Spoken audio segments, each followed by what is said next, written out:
Ooh. Hey, Van. Is Reba here? I have got big, big news. Ooh, tell me. Oh, I can't. It's too personal.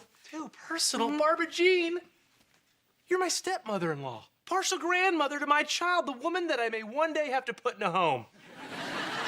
You put me in a home? In a heartbeat. That is so sweet. But no. Oh, great. All right, now scoot. I don't know how much longer I can hold this in. Fine, no home for you. You can forget about pudding and you can diaper yourself. Okay, Reba, I have got huge news. Huge. Barbara Jean, I've had a long, bad day. And the last thing I want to do is sit here and pretend that I'm interested in anything you have to say. That's also true on a good day. I have a crush on my marriage counselor. Tell me. My roots are planted in the past, though my life is changing fast. Who I am is who I want to be. A single mom who works too hard, who loves her kids and never stops, with gentle hands and the heart of a fighter. I'm a survivor.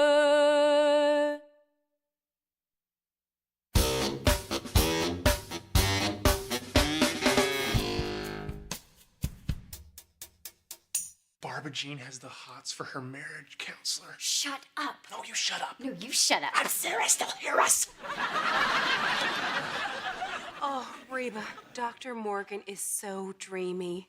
And I know he's paid to listen, but the way he hangs on my every word, it's like he's doing it for free. Okay, clearly, you've got to stop seeing the man. Oh, I can't. I already made Brock fire our last two counselors. If I do it again, he's gonna ask why. What am I gonna say? Oh, I can't look at him without purring.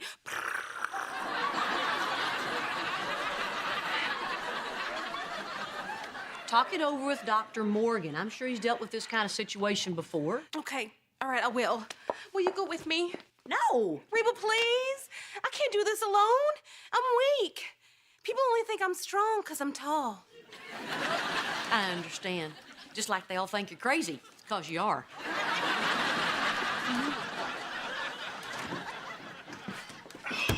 Hey, Mom, what you doing? Yeah, is there anything interesting going on? Because there's nothing going on here. No. You can cut the act. I know you guys were listening. Oh, good. It's so hard for me to convince people I don't know anything. Mom, you have to go down there with Barbara Jean. Why? All she has to do is go talk to the man. And even she can do that. No.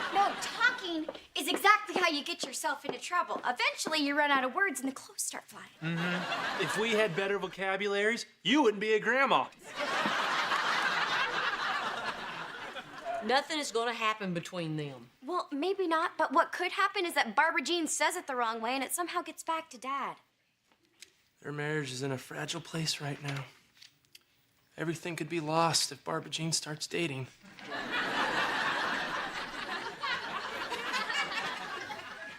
Mom, you've got to go down there with her. Why? When did Barbara Jean become my responsibility? When your husband married her.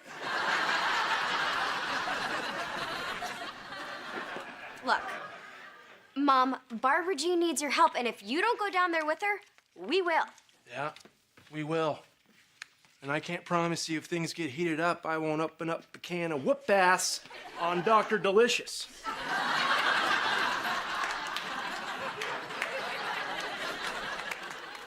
Don't make him open up the can, Mom. Not a good enough reason. Fine. But all I know is the better she gets along with Dad, the less she's over here. No, that's a good enough reason.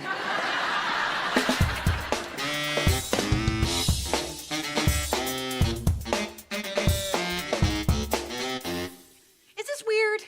This is weird, isn't it? Reba, I don't want him to think I'm weird. Barbara Jean, the man deals with crackpots and head cases all day. You could sing normal anywhere, he'd be here. Oh, thanks, Reba. You always know what to say. Speaking of, What are you gonna say to him? I was thinking I'd start with, run for the hills. I'm not gonna say anything. I'm just along for the ride. Oh, but you have to. Just seeing him gets me all tongue-tied and giggly. Oh, for the love of grits and gravy, Barbara Jean, you're a grown woman. Quit acting like a little silly yum. I know. He's like orange chicken for the eyes. Well, hey, Barbara Jean. This is an unexpected pleasure. Oh, for me too. Every time's a pleasure. Well, you know, I don't mean a pleasure, you know, like a pleasure. I just mean pleasure. Oh, my gosh. Why can't I stop saying that word? Hi, I'm Reba Hart. I just came along to keep her from babbling. I've let her down. Hi, I'm Jack Morgan. It's nice to meet you. You too. Okay, Reba, you can go now. 2 seconds ago, you wanted me to do all the talking. Well, yes. Well, that was before you started acting like I just introduced you to Davy Jones of the Monkees. I'm sorry. Is there something going on I should know about? Ask her.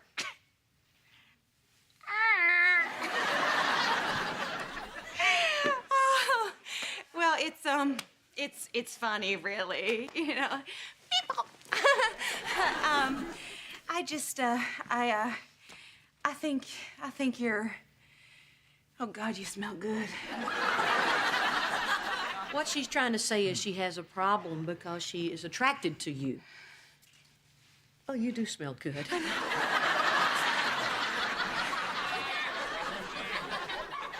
Okay, no, I see. Barbara Jean, I know you love Brock. Oh, I do. I really do. I'm evil, that's all. No, you're going through something called transference. It's when somebody in your situation becomes attracted to their therapist. Even some of the nerdy doctors get it. So I'm not bad? You don't want to punish me?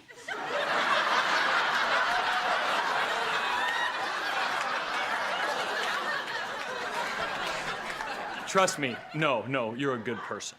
But since you're still flirting with me, I should probably refer you and Brock to somebody else. So I'll tell Brock that it's because I've taken on too much. Oh, Doctor, you are a wonderful, wonderful man.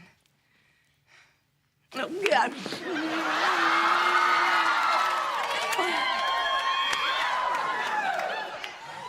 Amazing grace.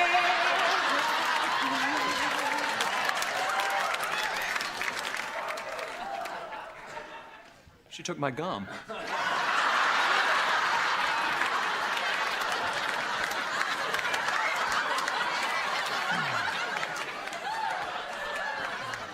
You know, you handle that pretty well.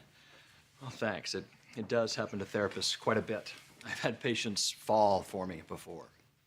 I bet. I mean, yeah, people are weak. I guess I better go. Dr. Reba... Morgan, go ahead. No, please, you. Go first. Well, I was just wondering, since you're not seeing Brock and Barbara Jean anymore, maybe I could take their spot. Oh, you're married. No, I'm not even seeing anyone. Yet you feel the need for marriage counseling. Yeah. Silly me. No, I just thought it would be neat for you and I to kind of sit down and chat either here or in a dimly lit Italian restaurant, either way. Oh, are you asking me out? Or do you actually want to see me as a patient? What do you suggest? You're the doctor. Well, if you're asking to see me as a patient, you pay. If you're asking me out, I pay. Oh, good. Let's go with the second.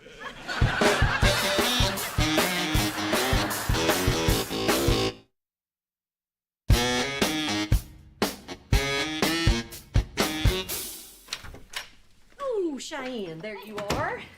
Hey, I need you to do me some favors.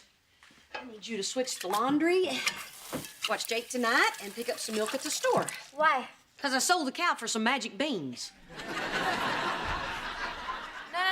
I mean about watching Jake. What are you doing tonight? I have a date. A date? You don't date. Yes, I do. Theoretically. Who is it? Is it the butcher with the lazy eye? No. The delivery guy with the hump? His name is Dr. Morgan, and for your information, he's prettier than me. Dr. Morgan. Where do I know that name from? It'll come to you. Hey, Mrs. H. What's new? Dr. Morgan! She is dating Dad and Barbara Jean's marriage counselor. Is that true? Yes. But in my defense, he's very hot. Well, does she know? Does who know? Don't play dumb with me. I practically invented that. You know who. Barbara Jean, did you ask her if it's okay? Why should I? Barbara Jean didn't get my permission when she dated Brock. So you're saying you're no better than Barbara Jean?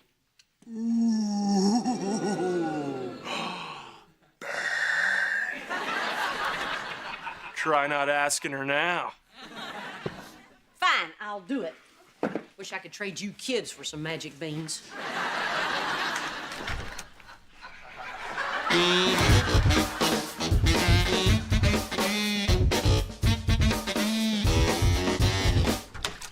Hey, Brock. Hey, Reba. What you doing, washing your wig? Seriously, you and the dog have the same hair.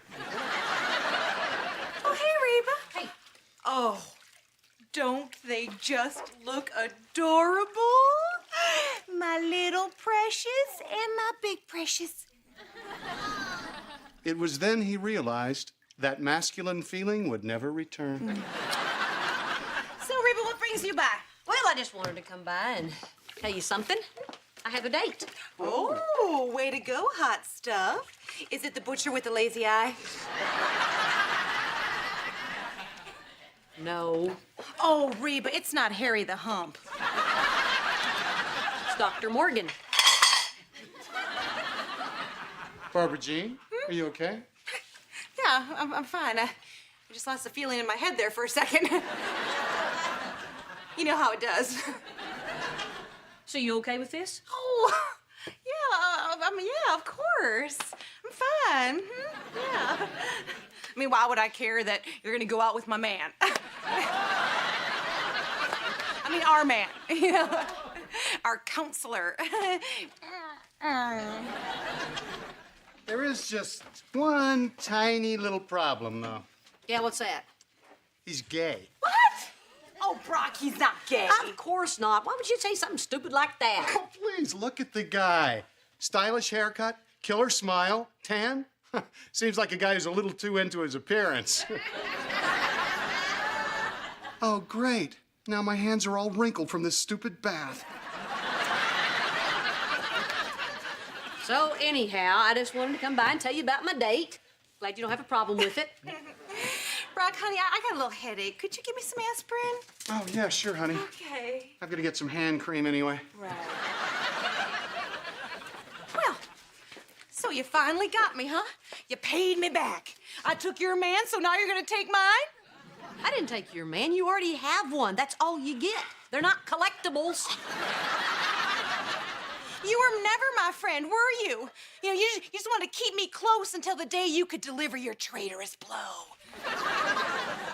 Well, congratulations, Peaches. You killed something today. My respect for you. Oh, Barbara. Oh, no. You don't get to call me by my first name. No, that is reserved for my friends and people doing roll call. Here you go, honey. Did I miss something? No, I was just letting people know how happy I am about her date. Yeah, we all are. Are you crazy?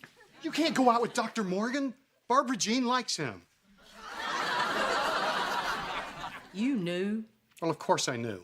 My wife is many things. Subtle is not one of them. Well, then why did you say he was gay? I just like to needle her. Oh, great. Now I have dog hair all over my favorite sweater. So you don't have a problem with this? Please. Barbara Jean loves me. She would never do anything. She has crushes all the time. Besides, do I look like a guy who would feel threatened by anyone? So if she has a new crush every week, why can't I go out with the guy? It's not about him and Barbara Jean. It's about you and Barbara Jean. Look, if you ask her what quality she admires most in a person, she'll say it's loyalty. And if you ask her what person has that quality most, she'll say it's Reba. She looks up to you, and she would be devastated if she thought you betrayed her. I'm not betraying her. I know, you have every right to do this. I'm just telling you, it will really hurt Barbara Jean. As far as she's concerned, she would never, ever go out with a guy that you liked. Now. She wouldn't go out with a guy you like now.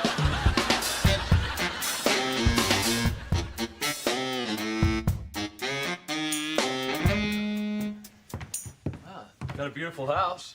Thanks. You want to come in? I'm pretty sure my parents are asleep. Hey.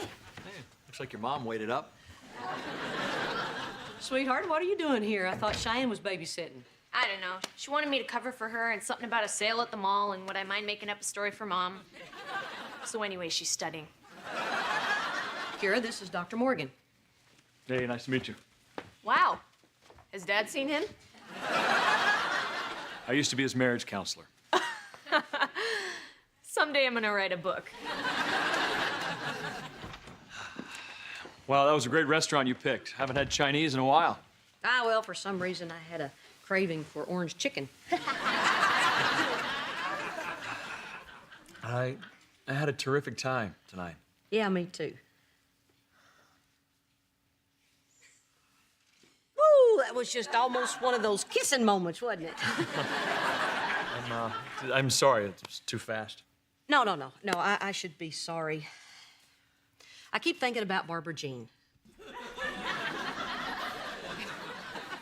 It's just, she likes me so much.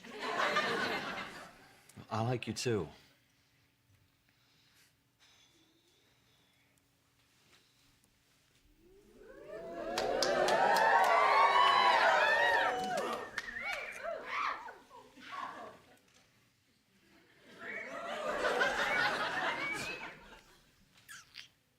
Oh, boy, that was good. I was kind of hoping that would stink. And that was mostly just my lower lip. I just can't do this. I can't do this to Barbara Jean. It would hurt her too much. I mean, people only think she's strong because she's so tall. I understand. Well, it's just not fair. I really like you. Yeah, and I like you too. And the thing is, this shows what a good person you are, which makes me like you even more.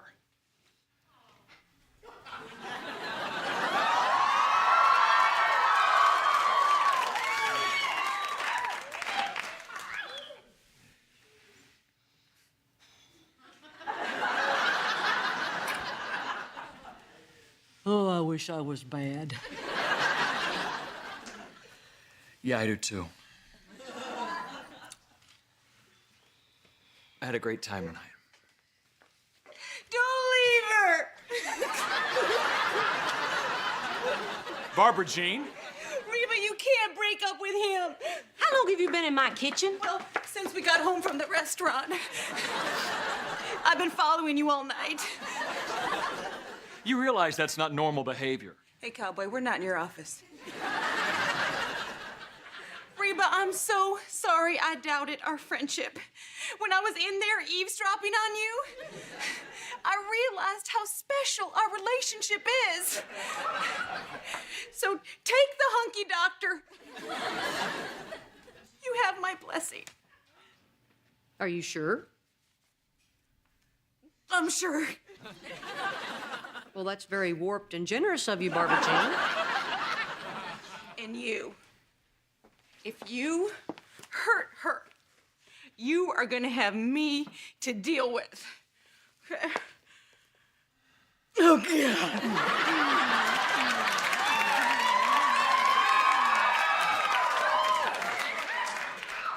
Amazing grace, how sweet the sound.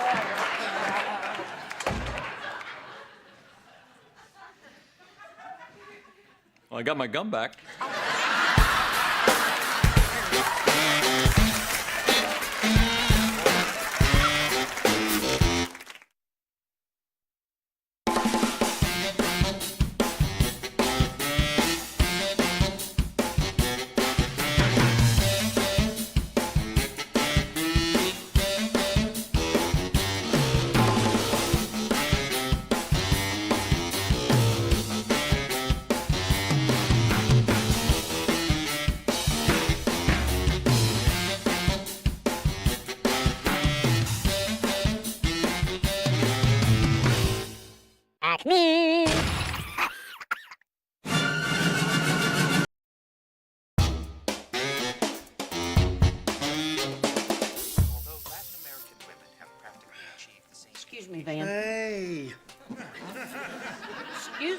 I'm trying to dust the furniture. Well, can you do it later? I'm watching this show about women's rights.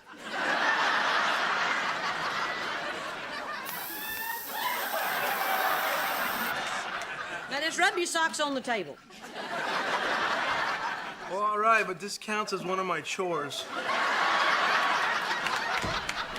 Hey, guys. Hey, Brock, where's Jake? What do you mean, where's Jake? What I mean is, we were married once and had a son. At this time, do you know his location? Wait a second, he's not here? Because I was supposed to pick him up and take him over to Tammy Anderson's house. No, you were supposed to pick him up at Tammy Anderson's house and bring him here.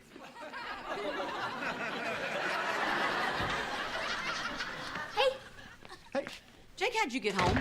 Tammy Anderson's dad gave me a ride. And all the way home, he wondered how someone forgets their kid.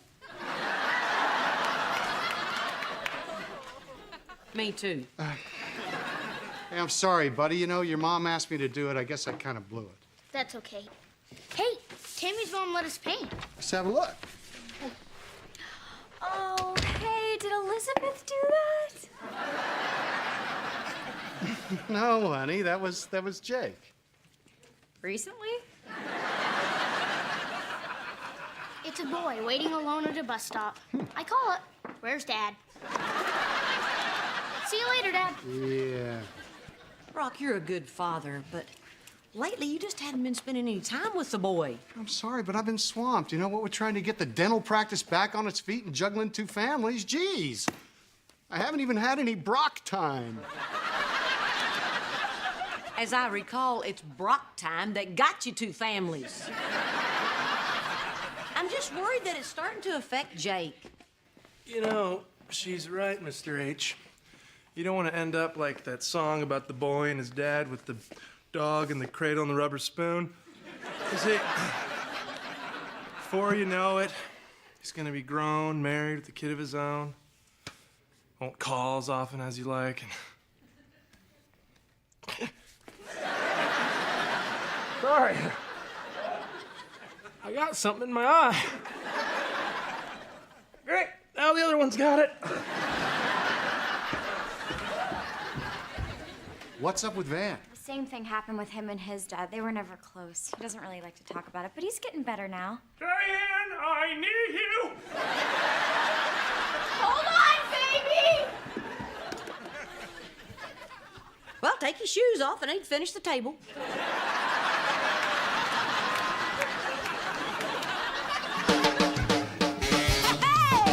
My roots are planted in the past, though my life is changing fast. Who I am is who I wanna be.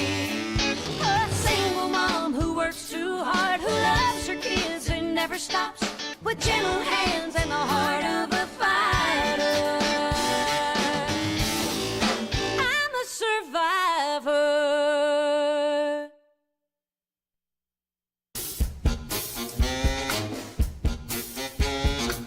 She ate her lunch so sadly, so alone, just eating her lunch all alone, drinking her water, thirsty for love, all alone, so alone. Okay.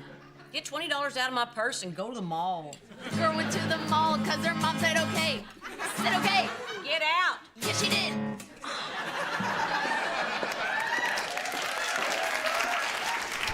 Reba, I did it. I'm going to be spending more time with Jake. I am going to coach him in football. Isn't that great? Are you talking about tackle football? Reba, this is Texas. You're lucky I don't tackle you right now. I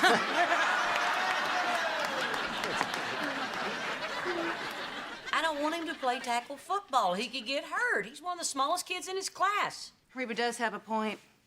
I mean, I was the only girl on my 6th grade football team. And I ate boys like Jake for breakfast. Which makes it all the more important that he learn not to let his size stop him. Come on, Reba. Kid living with his mom, turn him into a mama's boy. Jake's not a mama's boy. Hey, Mom! Where's the sewing kit? It's where you left it. Oh. Hey, tough guys sew too, you know. Look, Reba, tons of kids play football and they don't get hurt. You know, it'd do them a world of good to get a little dirty, mix it up some. Ooh, Brock has a point. When I played football, I got hit in the head all the time and it didn't affect me. Somebody get the phone! You don't even know if Jake wants to play football. Tell you what, why don't we just ask him? Jake, come over here, killer. What's up? Listen, pal, how would you like to have a great time playing football and being coached by none other than your ever-loving dad? Jake, you don't want to play football and get all sweaty and have people slapping you upside the head all day long, do you? Jakey, you know, on the one hand, you'd have girls cheering for you, and on the other hand, possible head injury. Although, honey, I played as a kid, and I'm fine. Somebody let that cat out! I want to play football. Yes, that's my boy. All right, we're going to start workouts first thing tomorrow. Cool. I can't wait to decorate my helmet. If he wants to decorate his helmet, you let him.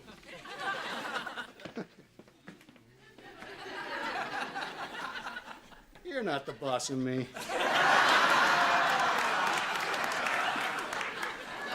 What'd you say? Jeez, I was agreeing with you.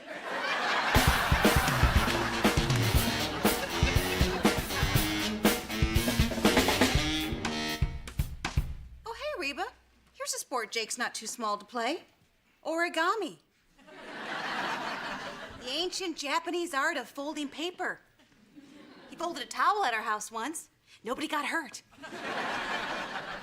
Any chance you could fold your lips? Oh. Hey. What happened? Where is he? Oh, you got nothing to worry about, Reba. Oh, thank goodness. So he's okay? He was horrible. Oh, God love him, he stunk on ice. But he's not hurt, right? No, Reba, no. You can't get hurt in the fetal position.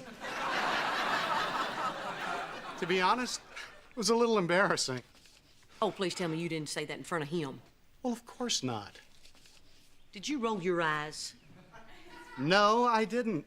Not even when he put the dandelion in his helmet. But, honey, you can still put him on the team, can't you? It's not up to me, Barbara Jean. The Parks Commission makes the cuts, and Jake is going to be the first to go, the poor little guy. Well, where is he? Last I saw of him, he was chasing a butterfly.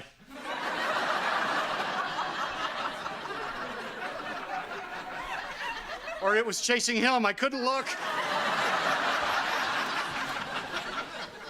Oh, Jake, baby, ouch. You need anything? Chocolate milk, a cookie, something? You want to come over to our place and fold some towels?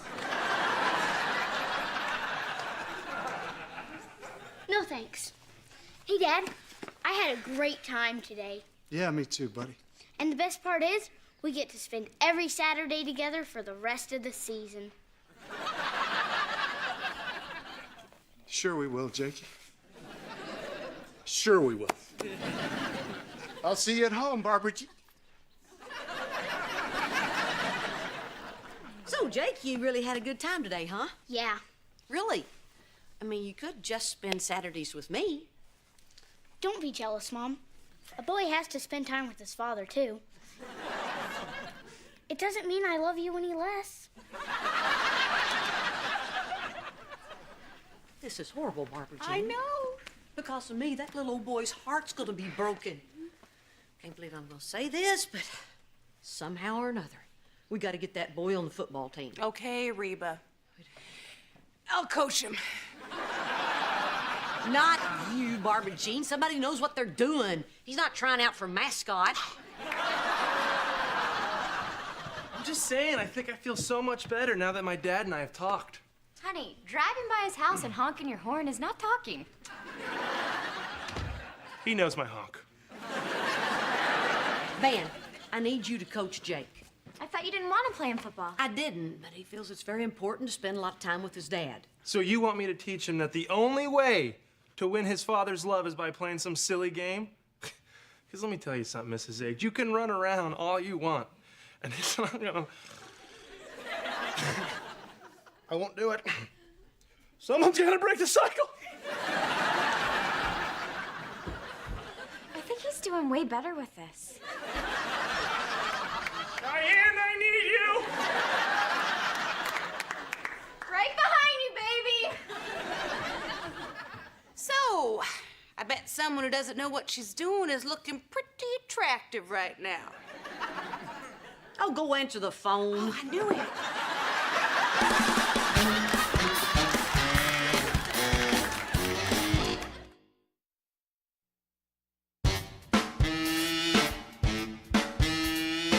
$49.50. Ready or not, here comes Daddy. Where's Elizabeth? Where's Elizabeth? Elizabeth! Honey! Honey, where are you? Oh, there you are. Come here. Oh, you scared Daddy. Don't do that. I should only count to 10 next time. Van, is everything okay? You were yelling. It was fine. Elizabeth just got scared, but Daddy made everything okay. Why don't you go inside now? Yes, you think he's a freak now. Wait till you start dating. Oh, yeah. Oh. Dating? Yeah, she's gonna grow up and start dating. Sir, you want to get out the practice field, please? What are you guys doing? Wait, you're gonna train Jake? Hey, somebody has to. She might not be the most qualified, but at least she doesn't burst into tears every 2 minutes. And I happen to be extremely qualified. After high school, I coached football professionally for a year at Gatesville Women's Prison. We would have won the Texas State Prison Tournament, except my quarterback was shot trying to escape. Barbara Jean, if you're gonna make things up, why don't you make things up that make you sound good? Why do I even have to do this? After I make the team, I'll just practice with Dad and the other kids. You bet. We're just making extra sure that that happens. What do you mean? Everybody that tries out gets on the team, don't they? Well, not exactly, no. But don't you worry, Jakey. If I can turn little Arson Annie into a top-notch running back, I can help you. But I thought everybody made the team. I'm not as good as those other kids. That's okay. That's why we're out here with Coach Cuckoo. This is bad. I'm the worst guy out there. And 2 of those guys are girls. Okay. First off, let's lose the sexism. Come on, look. Even if by some chance you don't make the team, it doesn't really matter. Hey, there's a lot of other things that you're really good at. But Dad doesn't care about those things. Oh, yes, he does. No, he doesn't. Not like he cares about football. And I can't play football. And when I don't make the team, he's gonna wish he had another son. Oh, Jake, honey, he does have another son.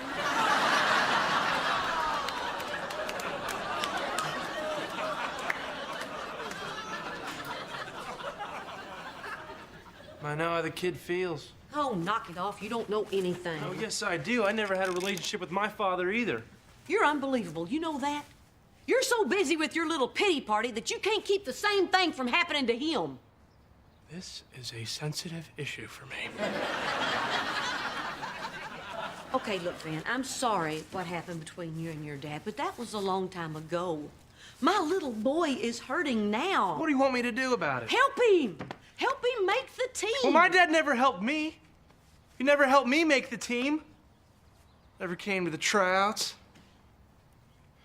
You can't impress somebody who isn't there.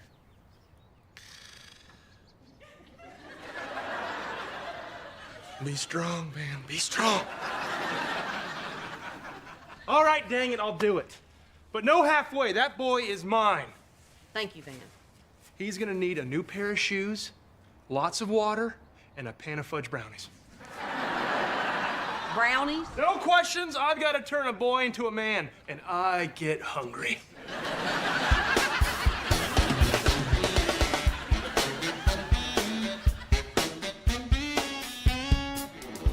All right, this time run a skinny post. On 2. Hut, hut.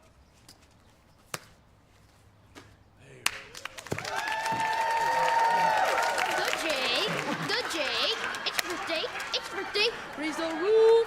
Oh, Michael Jackson. All right. Way to go, bud. That's like 10 in a row you caught. I thought it was 11. Well, I don't count the last one because of the way you danced. Never do that again. All right, so we've gone over passing, A+, receiving, A+. Now the only thing left is the fun part, hitting. What about kicking?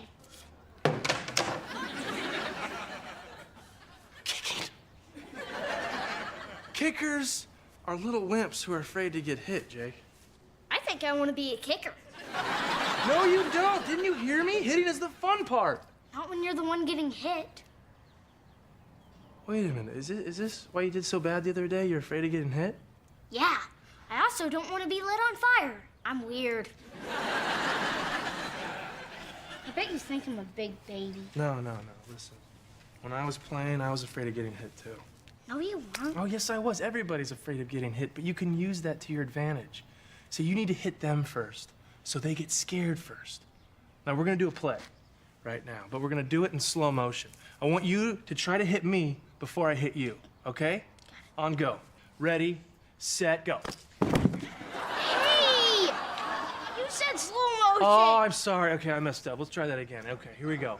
Ready, set, go. Hey, no fair. Oh, I'm sorry. One more time. Ready, set, go. Yeah, stop it! Whoa. That's right, Jake. Whoa. I like that feeling. Still want to be a kicker? I want to hit a kicker. Lesson over. Yeah. All right, cut it out. No. Get off me. No. Jake. Yeah, you better walk away. That's right. Oh, yeah.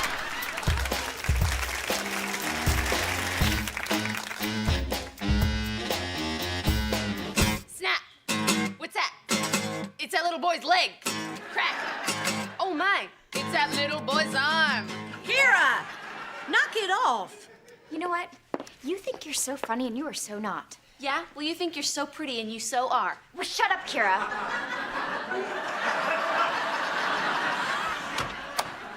Hey, So, honey, what happened? Was he hurt? Tell me he's not hurt. He's hurt. He's hurt. He's landed in the dirt. I will sell that guitar. he's fine. He'll be right in. Did he do it? Did he make the cut? Yes, he did. And then he got banned. Banned? Oh, good Lord, no. Steroids? You should have been there. He was an animal. He was in on every play, running, jumping, putting the smack down on guys. My son is a monster. Okay, wait a minute. I don't understand. If he was so great, why was he banned? Yeah, isn't that how you're supposed to play? Run around like a crazed lunatic? Great sport, by the way. Yeah, well, they don't want him playing like that at his age, so some of the parents got together with the committee and they banned him for 1 year. They called him an assassin. Jake, can you believe it? So you just let them ban him? Oh, no. I said, okay, if he can't play, then I'm not going to coach. And what did they say to that? They said that's what they were thinking, too.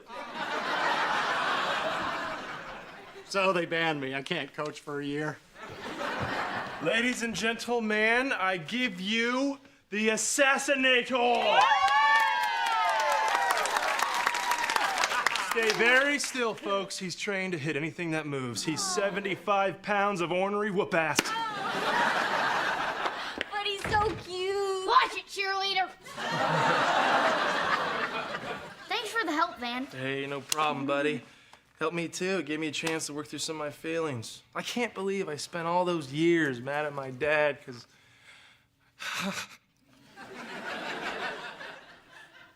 Oh, boy. I'm gonna go call my dad. You know, all of this has really helped him. I think he's had a real breakthrough. I'm just glad I could have been there for him. Diane, I got the machine. Okay, this is getting old. Well, Jake, I think this might be the first time you ever got in trouble with anybody. I'm really proud of you. Come on, Mr. Assassinator. I'm gonna take you in the kitchen and buy you a soda. I'll get it. Oh, thank goodness you hear it too.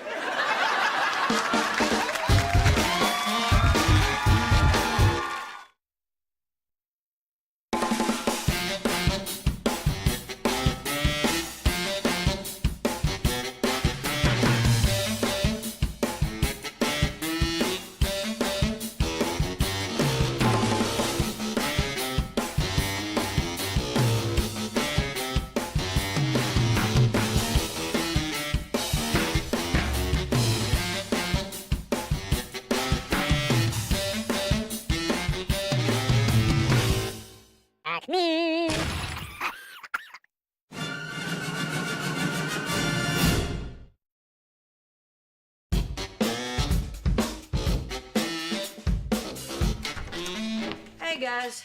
Hey, long day at work, huh, Ma? Yeah, we were gonna have dinner without you, but then we remembered you're the one who cooks it. Yeah. Van, I work, you don't. Who do you think should cook? Well, I think it should be that guy on TV who goes, BAM! But he's not here. Are you trying to get a whooping?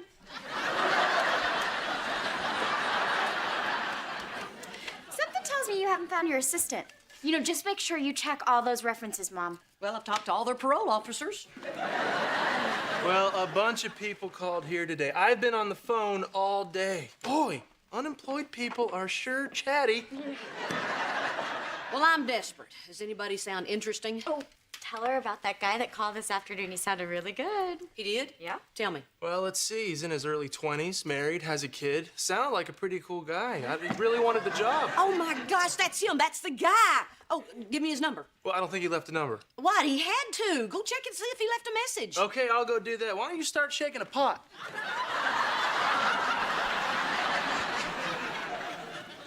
We gotta find that guy. How much does a bounty hunter cost? Wow. You're really worked up about this, huh? Cheyenne, you have no idea what it's like out there. I mean, one guy wanted 2 weeks off so he could go back to Middle Earth. Oh, you know what? I know what you do. You dial star 69. It'll call him right back. Nobody used the phone since he No. called? Oh, my gosh. Yeah? Hello? Hi, don't hang up on me. My name is Reba Hart, and I got a job for you. And my name's Van Montgomery, and I'll take it.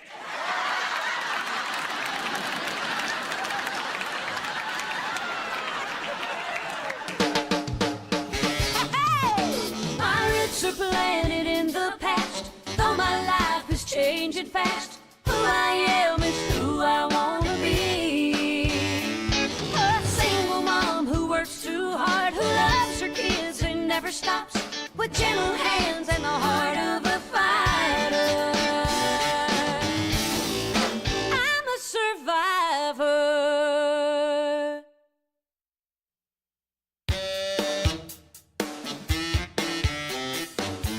Okay, Jake, since Van's gonna be working with me, you're gonna be home alone for about an hour after school. You gonna be okay? Don't worry, Mom. I'll be fine. I have everyone's phone number and a box of matches to play with. Well, on the plus side, the house will be full with firemen when I get home. Scoot.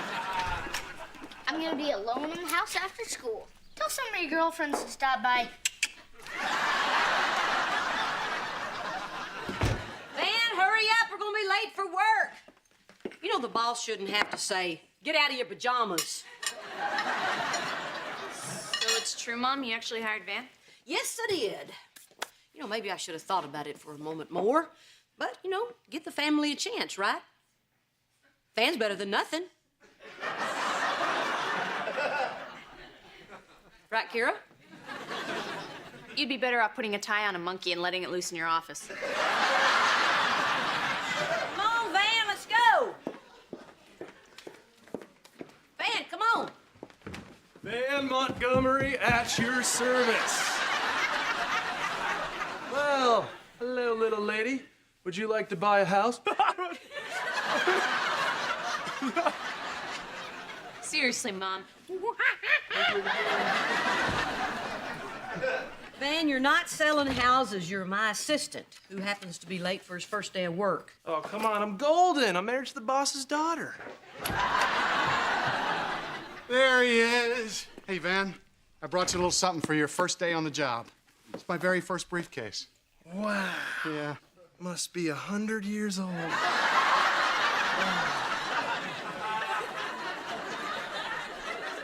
It smells like socks. Yeah, well, I used to carry my workout gear in there back in the 80s. You know, I was the only straight guy at Jazzercise.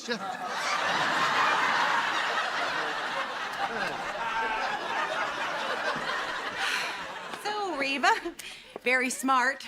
Hiring somebody in the family that you can trust. You know, especially somebody who can type 80 words a minute. What? I can't type that fast. Oh, no. Wait a minute, that's me.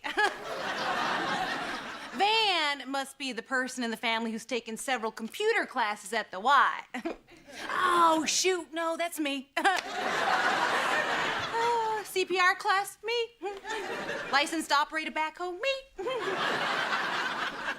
Barbara Jean, the reason I didn't ask you if you wanted the job is because you said you've always wanted to be a full-time mom. Oh, thank you for respecting that. You're welcome.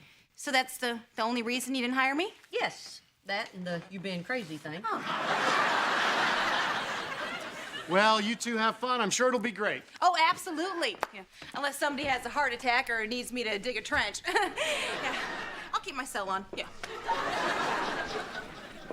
Well, are you excited, Van? You ready to get started? Oh, you bet. But you know what? This morning is practically shot. Can we just go straight to lunch? Well, the morning is practically shot because you didn't get out of bed until I put that waffle under your nose. So it wasn't a dream. Look, Van, I need you to take this seriously. This is more than just a job to me. It's my career. And what you do reflects on me. Got it. Okay. In that case, I'm gonna need another half hour with the hairdryer. No, you're fine. No, listen. All you need to do is remember the 3 P's to be a good employee. Well, good thing there aren't 2, or it'd be pee-pee.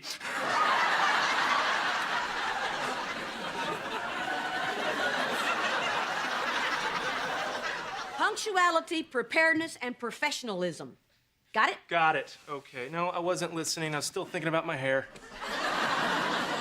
Here, let me get it for you. Now, let's go!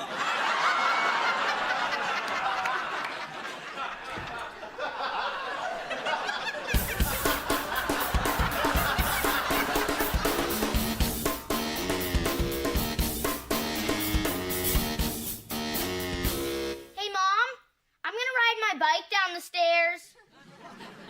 What's that? You're at work? Sweet. Hey, Jakey.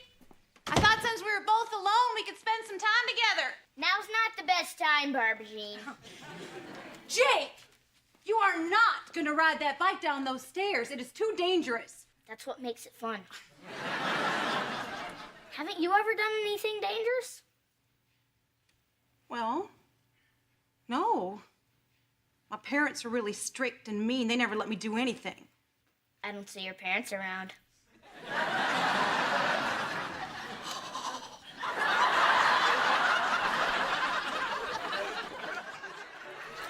Now remember, Barbara Jean, if you crash, go limp. Yeah. All right, on 3. 1, 2, and...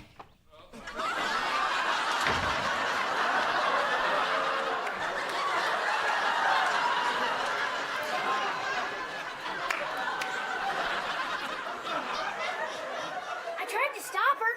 The woman's insane.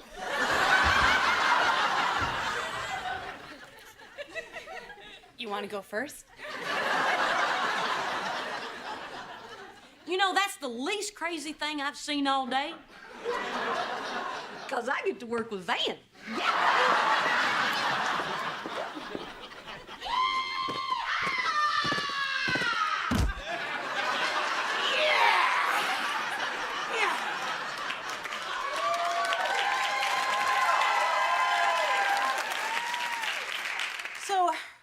didn't go well with Van today?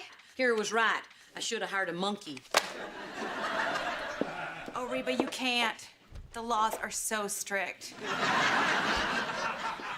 I could just kill Van. See, I was showing this house to a couple for like the 5th time. When Van comes in late, grabs a couple of beers and says to the husband, "Hey, dude, you want to go outside and shoot some hoops?" Men and balls. Burr, burp, burp. Oh, Cheyenne, honey, I think I'm having second thoughts about your husband. Too late. You should have piped up at the wedding. Cheyenne, he's starting to interfere with my clients. I think he cost me a sale today. Look, Mom, I have got a lot going on. For 8 hours a day, it's your problem. Fine. When Van gets home, we're gonna have a long chat. Yeah. Because I will not allow him to be out there making me look bad. I sold those people the house!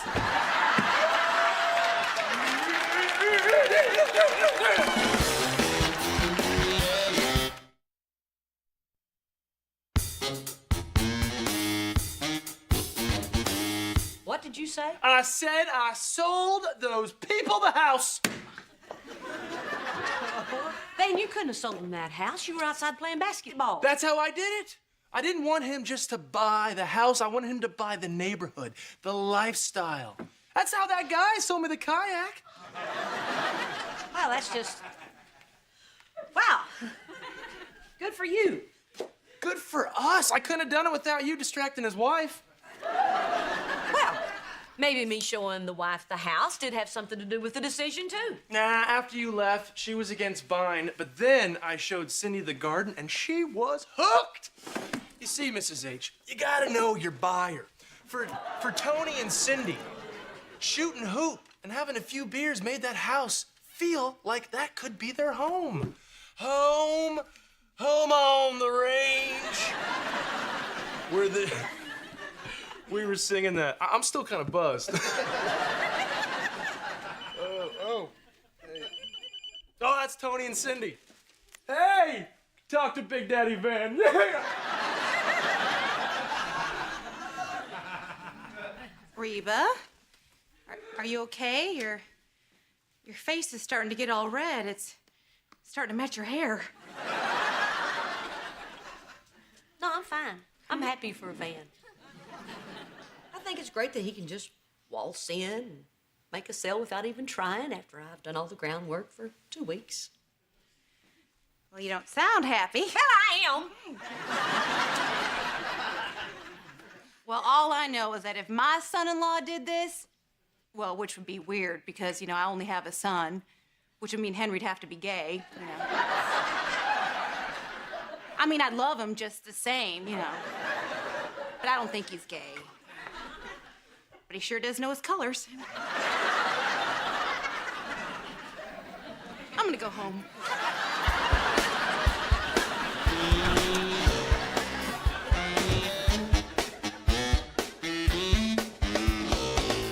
Okay, Jake, if I can't trust you at home, I'm gonna hire a babysitter. Cool. Babysitters are hot.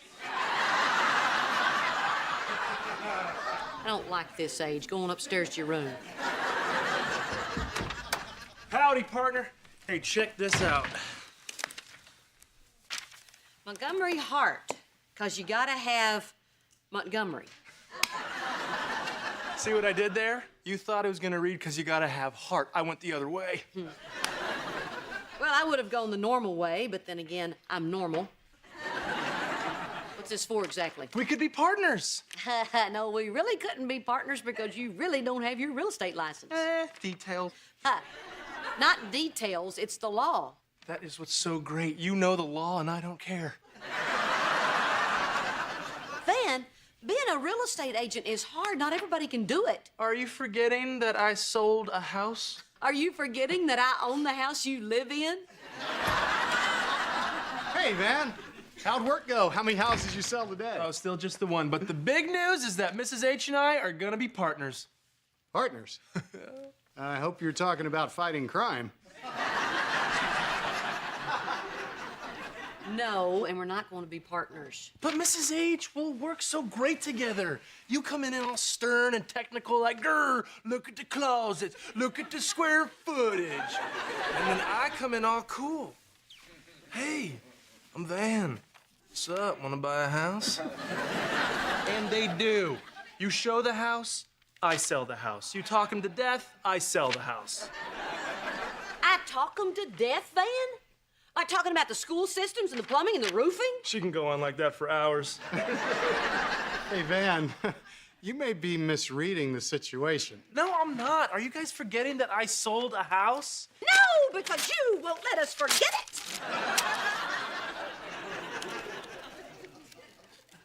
You ripped my flyer.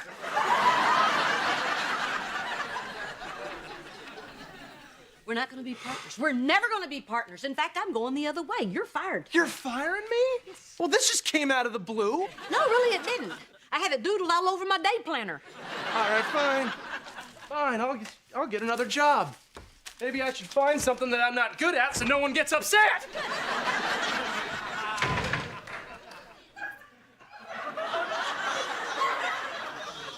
Wow, Reba. What happened there? I mean, don't get me wrong. I'm happy it wasn't me for once, but still. I don't know. I want to be happy for him. I should be happy for him. I mean, he's my son-in-law. He did a great thing. Yeah, and? And part of me wants to be happy for him, and the other part wants to just smack him upside the head.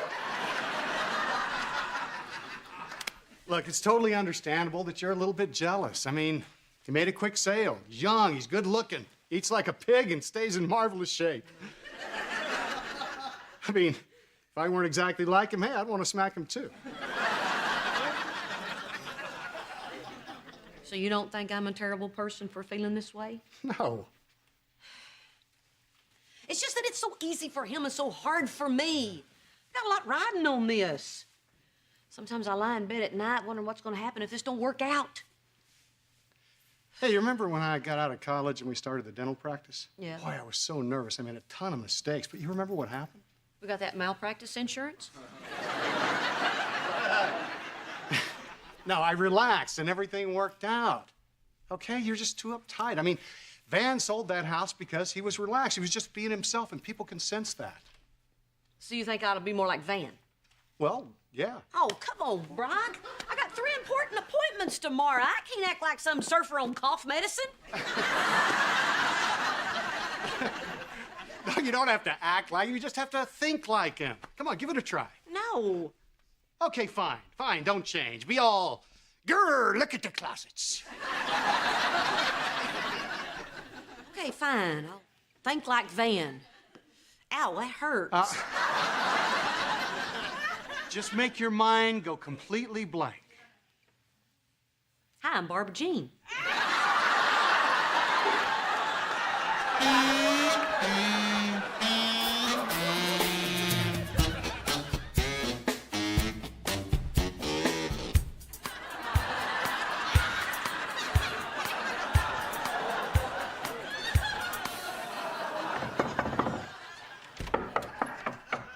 Van, it's noon. Get up. Rise and shine. Oh, man, I was dreaming about waffles. Come on, get up. Get a towel, boy. We got work to do. I thought you were mad at me. Why would you think that? Because you yelled at me, fired me, and tore my flyer. I'm sorry about that, Van. I was feeling, well, insecure, and I was taking it out on you. But I don't feel that way anymore, because you know why? I sold a house this morning. What? You? Yes, yes. You know, I got to thinking that you don't take anything seriously, and so I didn't, and it worked. Can you believe it? You taught me something. Look, I'm sorry about all that stuff I said yesterday. Turns out that we could really be a good team. So Montgomery Hart is back in business. Well, Hart is. Montgomery is her valuable assistant who has lots of talent, but needs to learn how to act like a professional. Oh, come on, Mrs. H. You're the only one at the office that doesn't go for this.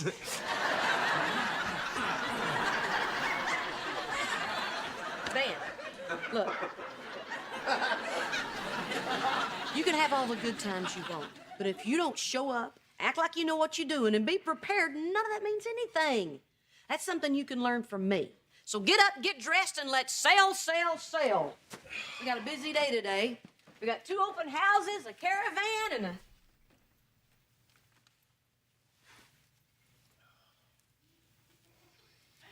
an empty liquor bottle. Man, what's this? Well, I was gonna put a ship in it. Man, is this why you've been sleeping late and not showing up for stuff? Because having a few beers is one thing, but hiding bottles in your closet is not good. Yeah, but Mrs. H. I know. Man, look, I know it's been pretty rough on you since you left football. But with this real estate thing, I think you found something that you can be really good at. And it would just be plumb stupid if you let this drinking mess it all up. Okay. Man, you need to promise me that this is going to end. I promise. Good. So get dressed and come on downstairs because next time it won't be just a waffle, it'll be the waffle iron.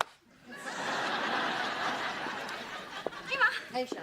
All right, so I just dropped Elizabeth off at daycare. What's wrong? Is this your bottle? What? Why would you think that is my bottle? Well, it's not mine, and if it's not yours, then our 3-year-old has a major problem.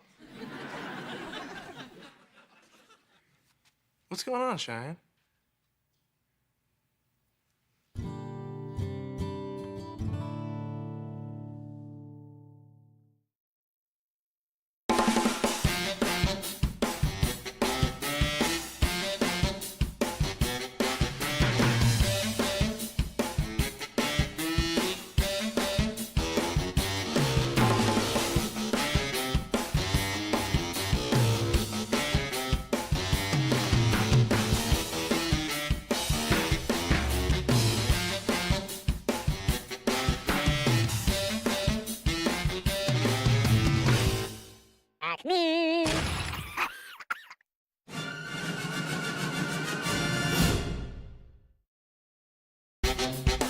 Now, previously on Reba.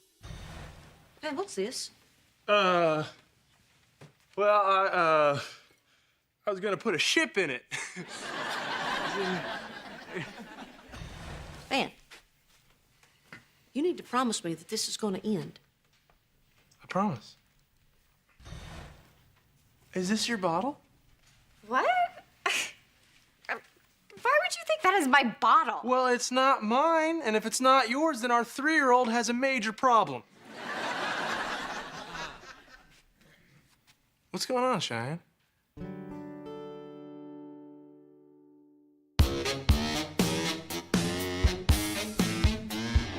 Adults are so weird. Why are you guys having a party because you sold a house? Isn't that your job? We don't have a party for Dad when he pulls a tooth. Still ticked he wasn't invited. Okay, everyone's here. Let's go in. All right, hang on a second. Are you gonna be okay at the party? Van. It's just there's gonna be drinking and stuff. Honey, I've told you this. I've had that bottle up there for like 2 months. Sometimes when I was studying, I'd have a little glass of schnapps. What is the big deal? The big deal is that your mom thinks it was my bottle. And by the way, schnapps? I mean, it's bad enough she thinks I have a drinking problem. Now she thinks I'm the biggest wuss ever. Just tell her. No, Van, I know Mom. If I tell her, she's gonna freak out and make my life miserable. That's possible. But look on the bright side. She'll stop making my life miserable. Okay, fine. I'll tell her. But you know what? I have to find the right time, okay? All right, thank you. So you're gonna be okay at the party? Yes, Van, I'm gonna be okay at the party. What do you think I'm gonna do? Get drunk, start dancing on the coffee table, and rip my top off? No. That would be awesome.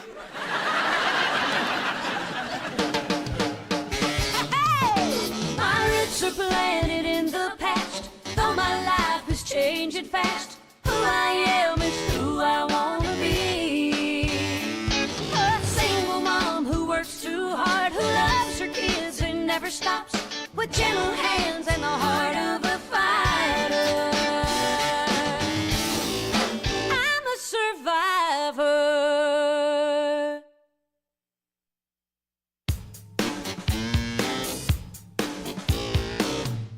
glass of wine. Brock, honey, you want a beer? Yeah, that'd be great. I'll take a beer. No, Van, I don't think that's a good idea, you know.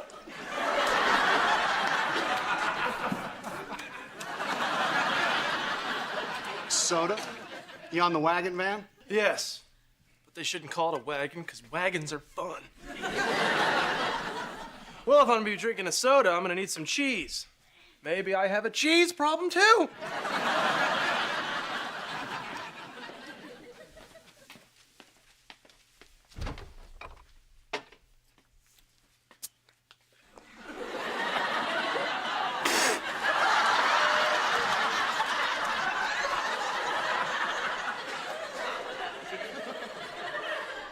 Oh, Van, sneaking drinks. Well, in my defense, I tried to drink in front of you.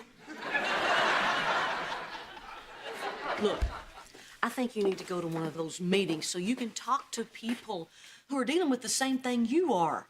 Honey, as much as we all love you, there's no way we can understand what you're going through. I bet Cheyenne could. Look, I'm saying this not only as your mother-in-law, but your boss, and I'm not gonna let up on you until you go to one of those meetings. And I want you to bring me back one of those welcome chips that they give out. That way I'll know that you've actually gone to the meeting. All right, fine. Okay. I'll go in the morning. But I'm not going without a hangover. Give me that, Van. Give me that.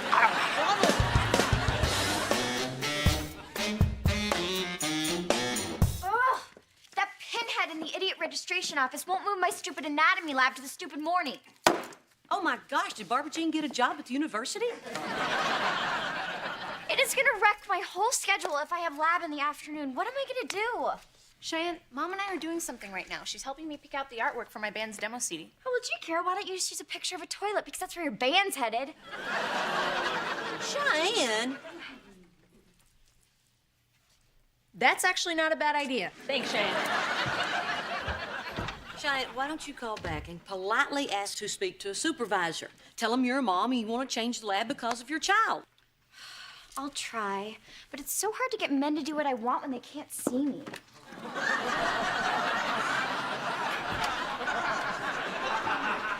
Bam. Did you go to the meeting? Yeah, I went. Oh, how'd it go? Oh, it was a blast. 1,000,000 laughs here. They said to tell you that I'm cured and you should get off my back. One day sober. I'm so proud of you. Yeah, me too. I'm having a t-shirt printed up. Oh, when's the next meeting? The next meeting? Can you excuse me for a second? Sure. Cheyenne!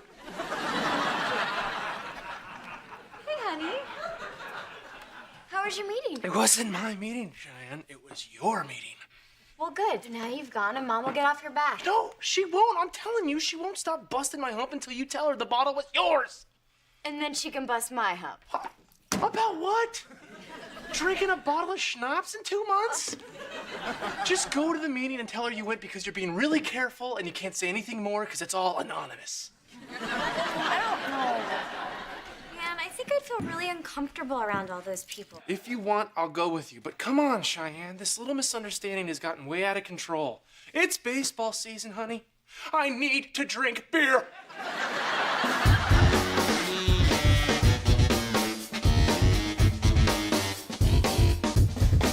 Hey, Van, where's Cheyenne?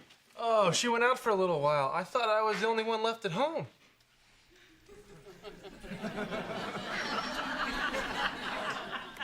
So you're just hanging out, huh? Yep, just hanging out. Hanging out with a little refreshment Yep. and reading? Trying to. Van, I need to know what's in that No, cup. I don't want you to. Give it to me. Okay, but don't think any less of me.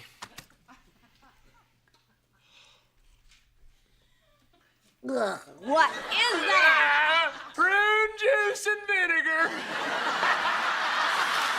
I got you. Sorry for barging in. Don't worry about it. Coffee? Oh.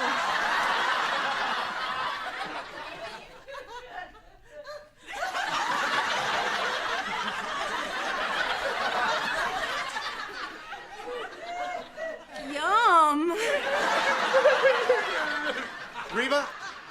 I got great news. Yeah? Kira's band has been offered a gig, but it's out of town. She'd have to stay over. Nope. Well, just hang on a The second. answer is no.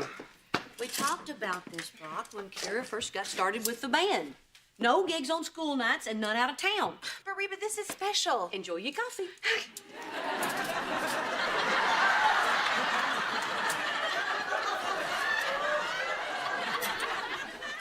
Lord, that's good coffee. I can't believe you're even talking to me about this. Well, would you let me finish? Look, the gig is through the USO. They want her to go to Fort Hood, play for the soldiers that are leaving for Iraq. Whoa, that is so cool. Oh, for the soldiers. How do I say no to that? Yeah. Hey, sweetie, how's school? I wasn't at school. I was at a meeting. A meeting for what? Okay, Mom, Dad, everyone. I have wonderful news. I'm an alcoholic!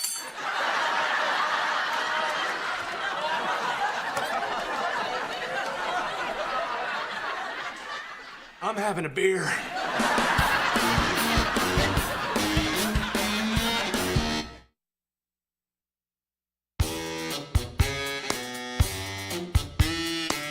What are you talking about, Cheyenne? You're not an alcoholic. Yes, I am.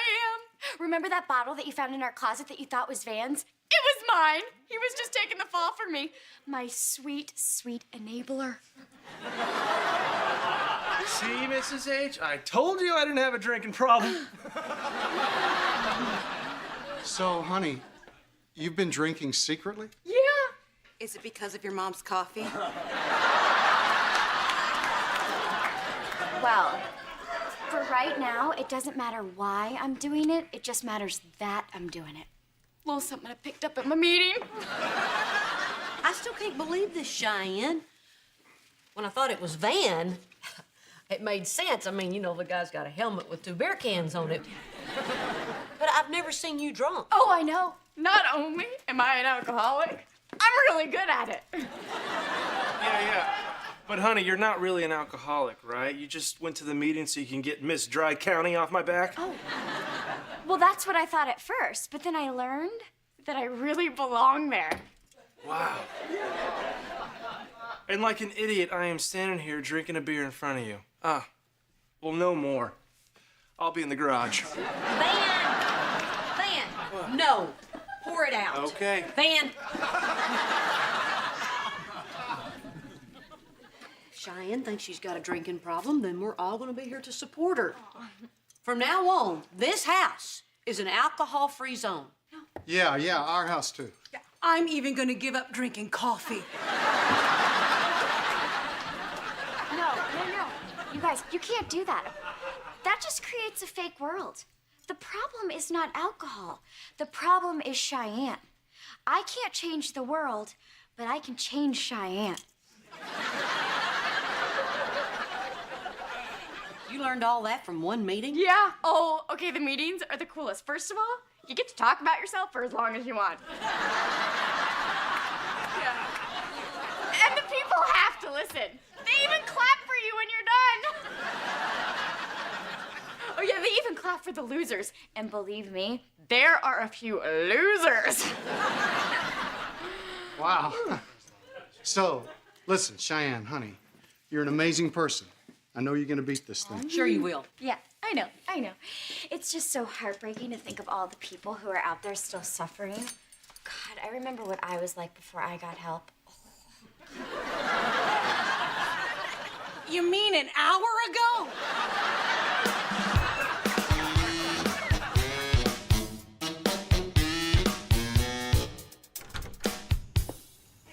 Reba, what a nice surprise. So what brings you by? I was just got through showing a house and thought I'd pop in, see what you guys were up to. You know, just say hello. You want a glass of wine? Yes. Yes.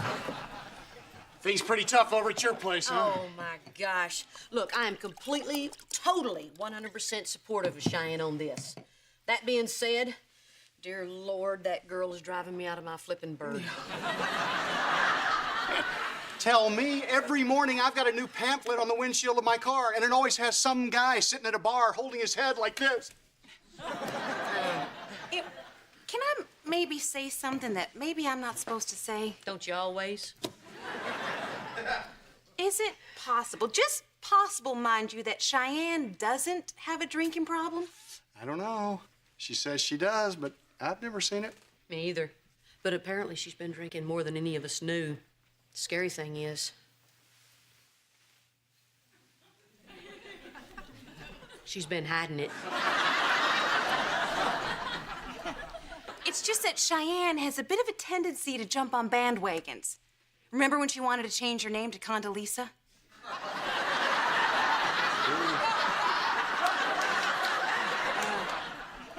Is it possible she's overreacting? Yeah, it's possible. But if you're going to be wrong about having a drinking problem, thinking you do when you don't is a lot better than thinking you don't when you do. Amen. Yeah.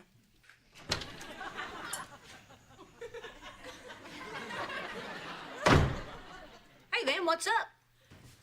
Nothing. I just figure I'd, come by, see you guys are doing. I don't know. You want a beer? Yeah. I was watching the baseball game, having a beer, right? So then I decide to make a sandwich. Then Cheyenne tells me that it's dangerous to make a sandwich while I'm under the influence. Do you know anybody that's gotten killed by making a salami sandwich? I mean... I do. I do! Oh, it's okay. It's only Kira.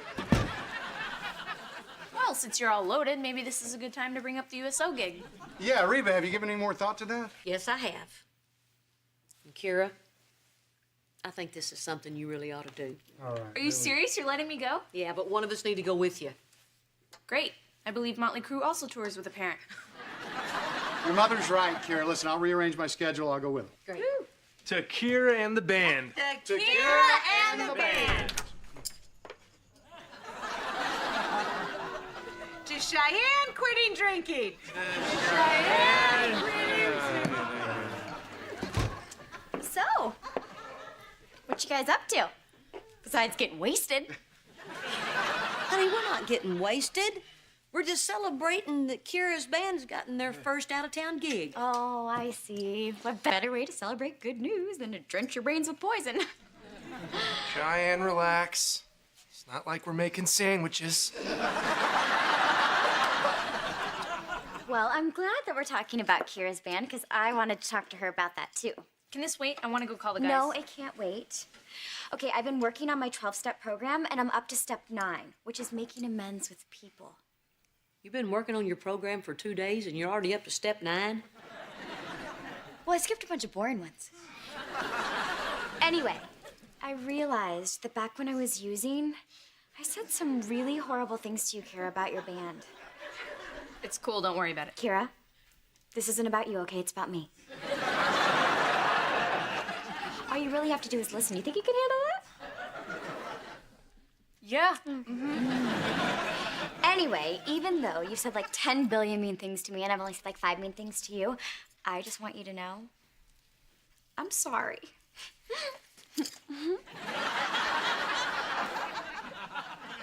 Hello, you could clap.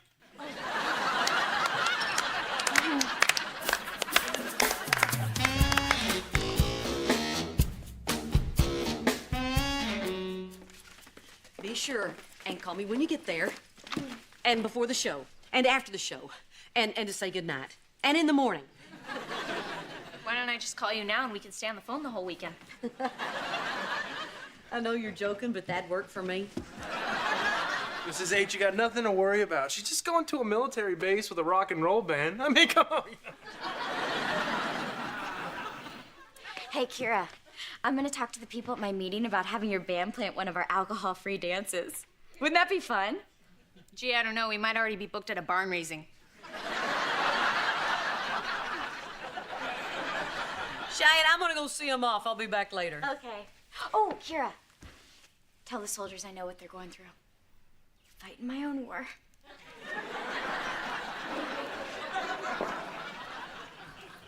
Don't tell them that. Thanks for letting me do this, Mom. Have I told you how proud I am of you? Hey, when I'm a big rock star, I'll use you as my realtor to buy me a big mansion. Forget that, just buy me a big mansion.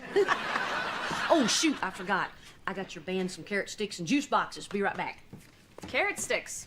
Rock and roll! Hey, Cheyenne, hand me that.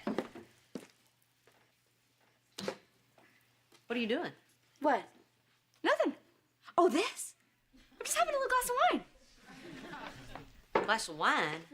Cheyenne, I thought you were going to the meetings. Yeah, in the morning.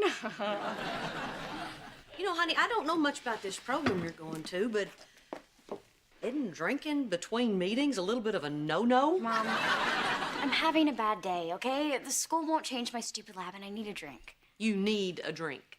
Okay, Mom, I do not have a drinking problem. Those people in the meeting, they tricked me into thinking I do, but I don't.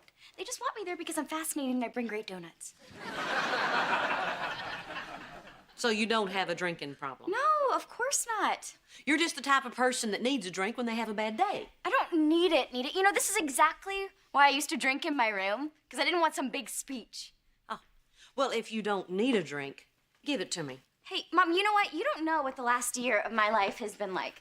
It's just one big crap storm after another. From Van moving to Denver and then him getting injured and losing his job, not knowing what's gonna happen to us, all the pressures at school, it sucks. Cheyenne, when did this drinking thing start? Well, I don't know when. You know, at some point, this tiny little thought came into my head that maybe if I had a drink, I'd feel better. One silly little drink. And you know what I found out? That it didn't work. No! No, it did. I did feel better. And 2 drinks made me feel way better. Till I'd wake up the next day with a headache, and I was really aware of how loud Van is. So then I tell myself that I wasn't gonna drink again. And I wouldn't. For a while. And something else bad would happen, and that freaking little thought would come back into my head. You probably think this sounds really weird. No, baby, I don't. I think it sounds like a drinking problem. I don't want a drinking problem. Well, I don't want Barbara Jean living down the street from me either, but crap storms happen.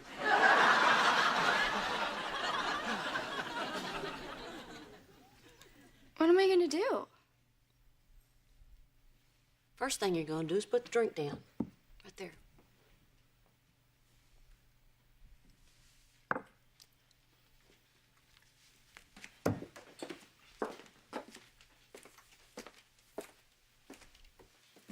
Here's the second thing.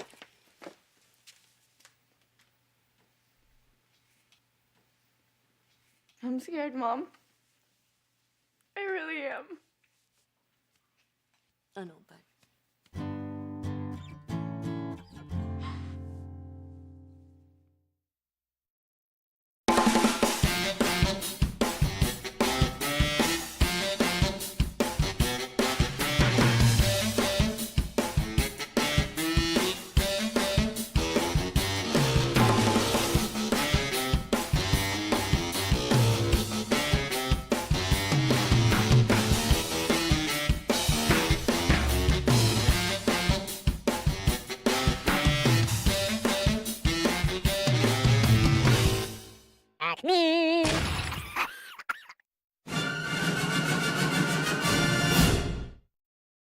She trailed off, noticing the absolute lack of attention she was receiving.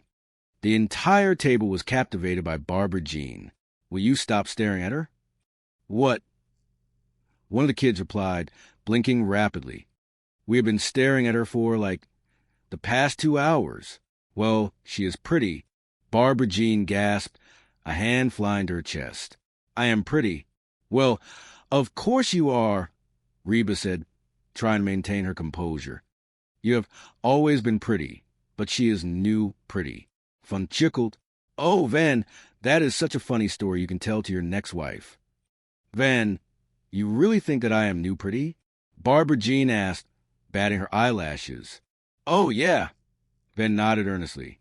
You are like a bleached-out Halle Berry. Thank you. You are welcome. I'm going to go make some calls, Van said.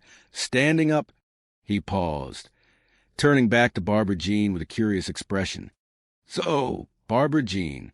Yeah, is it true that, when you lose a bunch of weight, you, want to do, bounce, ka bounce. Fun.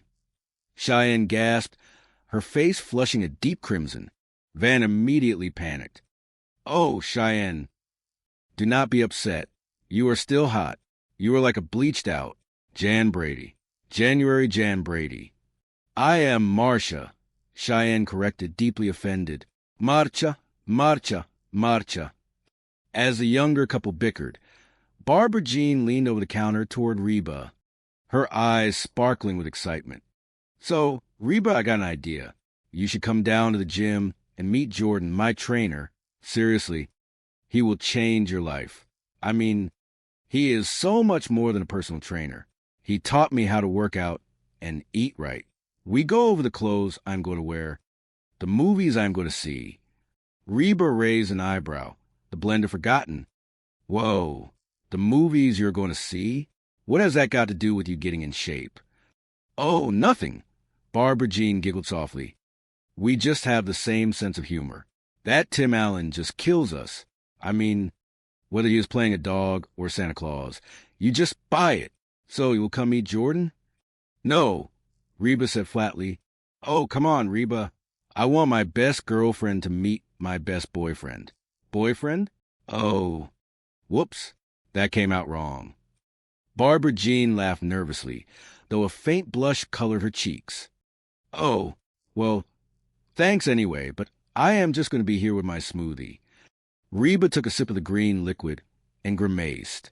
Delicious, just like fruit gravy. Later that afternoon, Brock wandered into the kitchen, looking thoroughly defeated. Oh, hey, Barbara Jean, here you are. Listen, how would you like to go out and grab a quick lunch? Just the two of us. Barbara Jean checked her watch, her expression apologetic.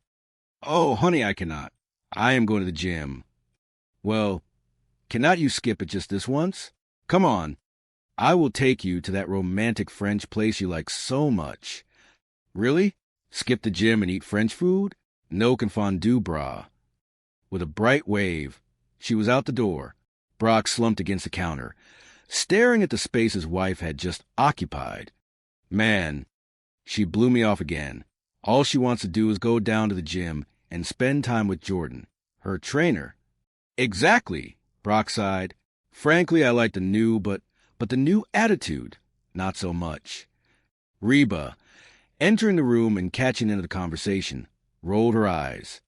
Oh, that is really funny coming from the old, but Brock ignored the jab. Jordan is so great. Jordan is so toned and funny. Well, I got news for you. Nobody is toned and funny. Rob, you are overreacting. Oh, really? Yeah. I think she might be having an affair with this guy. Barbara Jean with her trainer? I mean, sure, he is probably a better man than you are, better looking and younger. But that is it, Brock interrupted, his eyes wide with a desperate plan. Reba, I need you to help me out. I want you to go down to the gym and see if there is anything going on. You know, spy on him for me. No way. Reba refused instantly. You know, Barbara Jean may have a long list of faults, and I have that list if you need a copy, but she is nothing if not faithful. Yeah, right, up until now. But now that she is thin and hot, she has all kinds of options. Reba sighed, pinching the bridge of her nose. Look, Brock, if it is worrying you that much, be honest with her. Tell her how you feel. Tell her that you just need a hug every now and then. Brock crossed his arms. Oh, now there's a great idea. See? Why, since my competition is a macho, muscular dude, I should go the other way and appear all weak and whiny. Your solutions are ridiculous. Reba makes me to spy on those. Stupid. He gestured vaguely at the smoothies on the counter. Hard to believe they are supposed to be good for you. Chapter 3, The Gymnasium Espionage. Despite her initial refusal, the seed of doubt had been planted in Reba's mind. The household was in a state of chaos, and she needed answers. Hey, Mrs. H, You off your power walk? A voice called out as Reba paced the living room, trying to make a decision. Man, I love old people. Van commented from the couch, entirely unhelpful. Power walking, moving along, swinging their arms, like there's a big sale for false teeth. No, I am not going for my power walk. Reba snapped, her patience wearing thin. This whole physical thing is getting everybody acting wacko. What do you mean? Well, your dad thinks that the guy who gave Barbara Jean her new body is wanting to take a forespin. Reba explained, crossing her arms. He probably does, Ben nodded sagely. What are you talking about? Guys are pigs. They are dogs. They are all animals. They just care about hot women. They are hot dogs. My point is that when you got a hot lady, you got to keep your guard up at all times. I used to. You used to? Van asked, raising an eyebrow. No, baby, do not take it like that. It is just that I have grown into a mature, stable individual. That is all. Well, I do not like it, Cheyenne shouted from the other room, having overheard the entire exchange. A heavy silence fell over the room. Where have you been? Reba asked as Ben walked in, looking suspicious. I went to get something to eat. Reba turned back to Van. So, Ben, you think that Brock might be right about this trainer? Ben considered this carefully. Sure, this guy could be hot for Barbara Jean, but since Barbara Jean is not looking to play, there is no problem. And it is obvious Barbara Jean is not looking. Why is this obvious? 2 reasons, Ben stated, ticking them off on his fingers. Barbara Jean is not good at keeping secrets, and she thinks of you as her best friend. If she were fooling around with this guy, she would be constantly talking about him to you. Heck, she would probably even want you to meet him. Reba froze. The memory of Barbara Jean begging her to come to the gym echoed loudly in her mind. I want my best girlfriend to meet my best boyfriend. Meet him? Reba whispered, her eyes widening in horror. Oh, where are you going? Van asked as Reba grabbed her purse and practically ran for the door. Go down to the gym with the rest of the wackos. Reba called over her shoulder. All right, well, keep those arms a-swinging. The gym was a sensory overload of neon spandex, clanking metal, and terrible, repetitive music. Reba stepped inside, feeling entirely out of place in her everyday clothes among the sea of sculpted physiques. Oh, hey, Reba. You came. Barbara Jean beamed, spotting her immediately. She was dressed in a tight, brightly colored athletic outfit that left very little to the imagination. Yeah, Reba said, looking around nervously. Man, there's a lot of beautiful people around here. You should see them naked in the shower, Barbara Jean whispered conspiratorially. Before Reba could process that disturbing image, a tall, incredibly muscular man approached them. His smile was blindingly white, and his posture was impossibly perfect. Hey, he greeted smoothly. Jordan. Hey, Barbara Jean cooed, her voice dropping an octave. Ready to start, Barbara Jean? Jordan asked, his eyes roaming over her outfit. Yeah.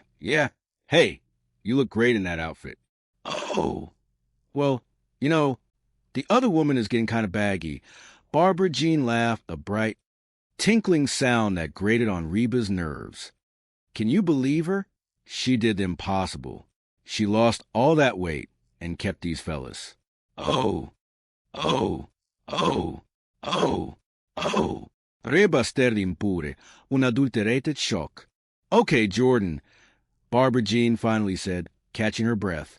Jordan, this is my friend, Reba. Hey, I am Jordan. He extended a perfectly manicured hand.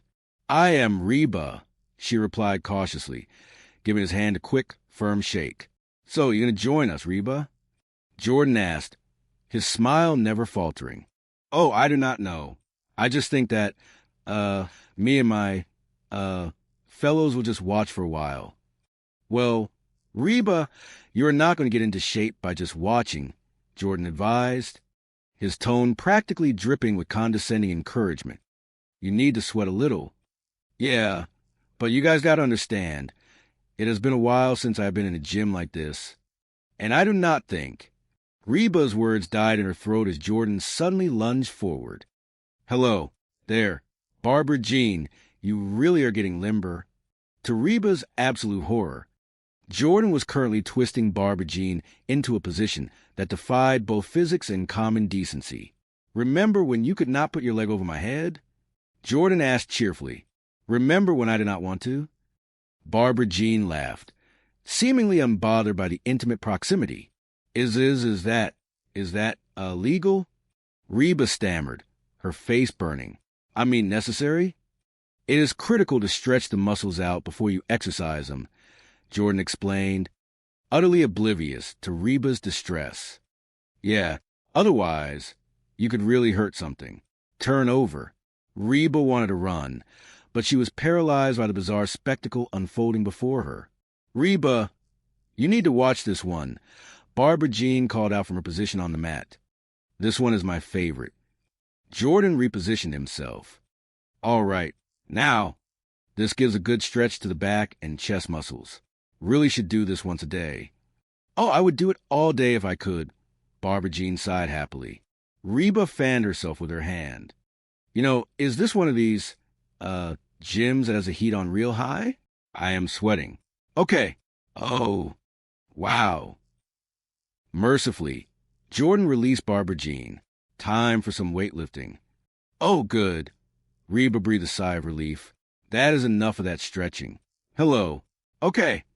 Knock this out. Yeah, okay. All right. Jordan encouraged as Barbara Jean moved the weights. Reba backed away slowly toward the exit. You know, I think I have seen enough. So, what do you think? Jordan called out. You have any interest in getting a personal trainer? Only if he takes me out to dinner first, Reba muttered under her breath. Louder, she said, Are you sure, Reba? Seriously, this is one of the best relationships I have ever had. Oh, Reba grimaced. I think Jordan has his hands full with you. Oh, you are a beginner, Reba, Jordan decided, pointing across the room. You will start with Dot. Yeah, this is Reba. She seems a little tense. I would spend some extra time on the stretching. Hey, get down there. Reba turned to seat a woman whose biceps were roughly the size of Reba's head, cracking her. Knuckles with alarming enthusiasm. Reba turned and fled. Chapter 4, Truth and Revelations. Back at the house, Brock was pacing the living room floor, wearing a path into the carpet. The moment Reba walked through the door, he pounced. So, did you see him? What is he like? Is he little? Could I take him? Reba dropped her purse onto the table, taking a deep, shuddering breath. He is big, but he is not as big as... So, what do you think? Is there something going on there? Reba looked at Brock, her expression a mixture of pity and dread. Look, Brock. I was hoping that I could go down to the gym and check things out and come back and tell you that there is nothing to worry about. But that is it, Brock whispered, his face falling. Reba, come on. Okay, I do not know if they are having an affair or not, but if they keep working out like that, they might be having a baby. Brock's eyes widened in horror. Man, I knew there was something going on. Before Reba could comfort him, the front door swung open once again. Hey, everybody. I am here, and I am saying, well... Barbara Jean began, glowing with post-workout endorphins. Oh, hi, honey, Brock said, his voice terrifyingly calm. Barbara Jean paused, sensing the sudden, drastic drop in the room's temperature. Do not you hi, honey me. What are you talking about? Oh, man, Brock exploded, unable to hold it in any longer.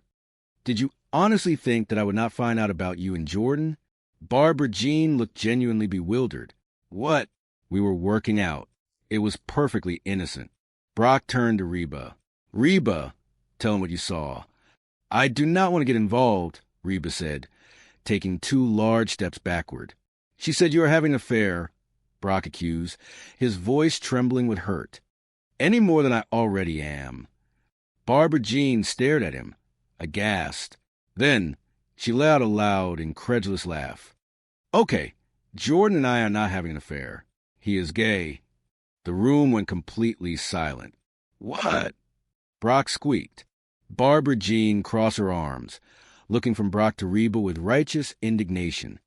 Reba, do you honestly think I will let a straight man grab my breasts? Excuse me, Brock sputtered. He grabbed your breasts. He is gay, Barbara Jean reiterated firmly. He was not touching them. He was arranging them. Carry on with your lives. She turned to march toward the kitchen, but stopped, her anger suddenly pivoting toward Reba. No. Reba, everything is not fine. I had no idea you were so threatened by the new me. The slim waist, the toned legs, the fellas. The fellas, Reba repeated, confused. The girls, someone whispered from the doorway. Oh, the puppies, Reba realized. She stood up taller, crossing her arms defensively. I am not threatened by you. Really? Barbara Jean challenged. Yeah, then why did you go down to the gym? What, were you spying on me? No. Reba paused, guilt flashing across her face. Okay. Yes, I went down to the gym because I thought there was something going on between you and Jordan. Why would you think that? Because you have changed, Reba admitted, her voice rising. I have not. Yes, you have, Reba insisted. Ever since you lost all that weight, you are pushy and obnoxious, and you always want to be the center of attention. From the hallway, a soft voice muttered, Hello? I have always been that way. She kind of got a point there. Reba sighed, the fight draining out of her. Yeah, well, something has changed, Barbara Jean. Barbara Jean's expression softened slightly. Yeah, the way you guys look at me. I am still the same Barbara Jean I always was. I am just less winded. Brock, who had been standing silently, finally spoke up. I know she might be right. Could be us. I am sorry, honey, Barbara Jean said, looking at Brock. Reba just got me all worked up. That is... Reba took a deep breath, preparing to do something she truly hated doing. Look, Barbara Jean, the truth is, I think I went down to the gym almost hoping that I would find you doing something wrong.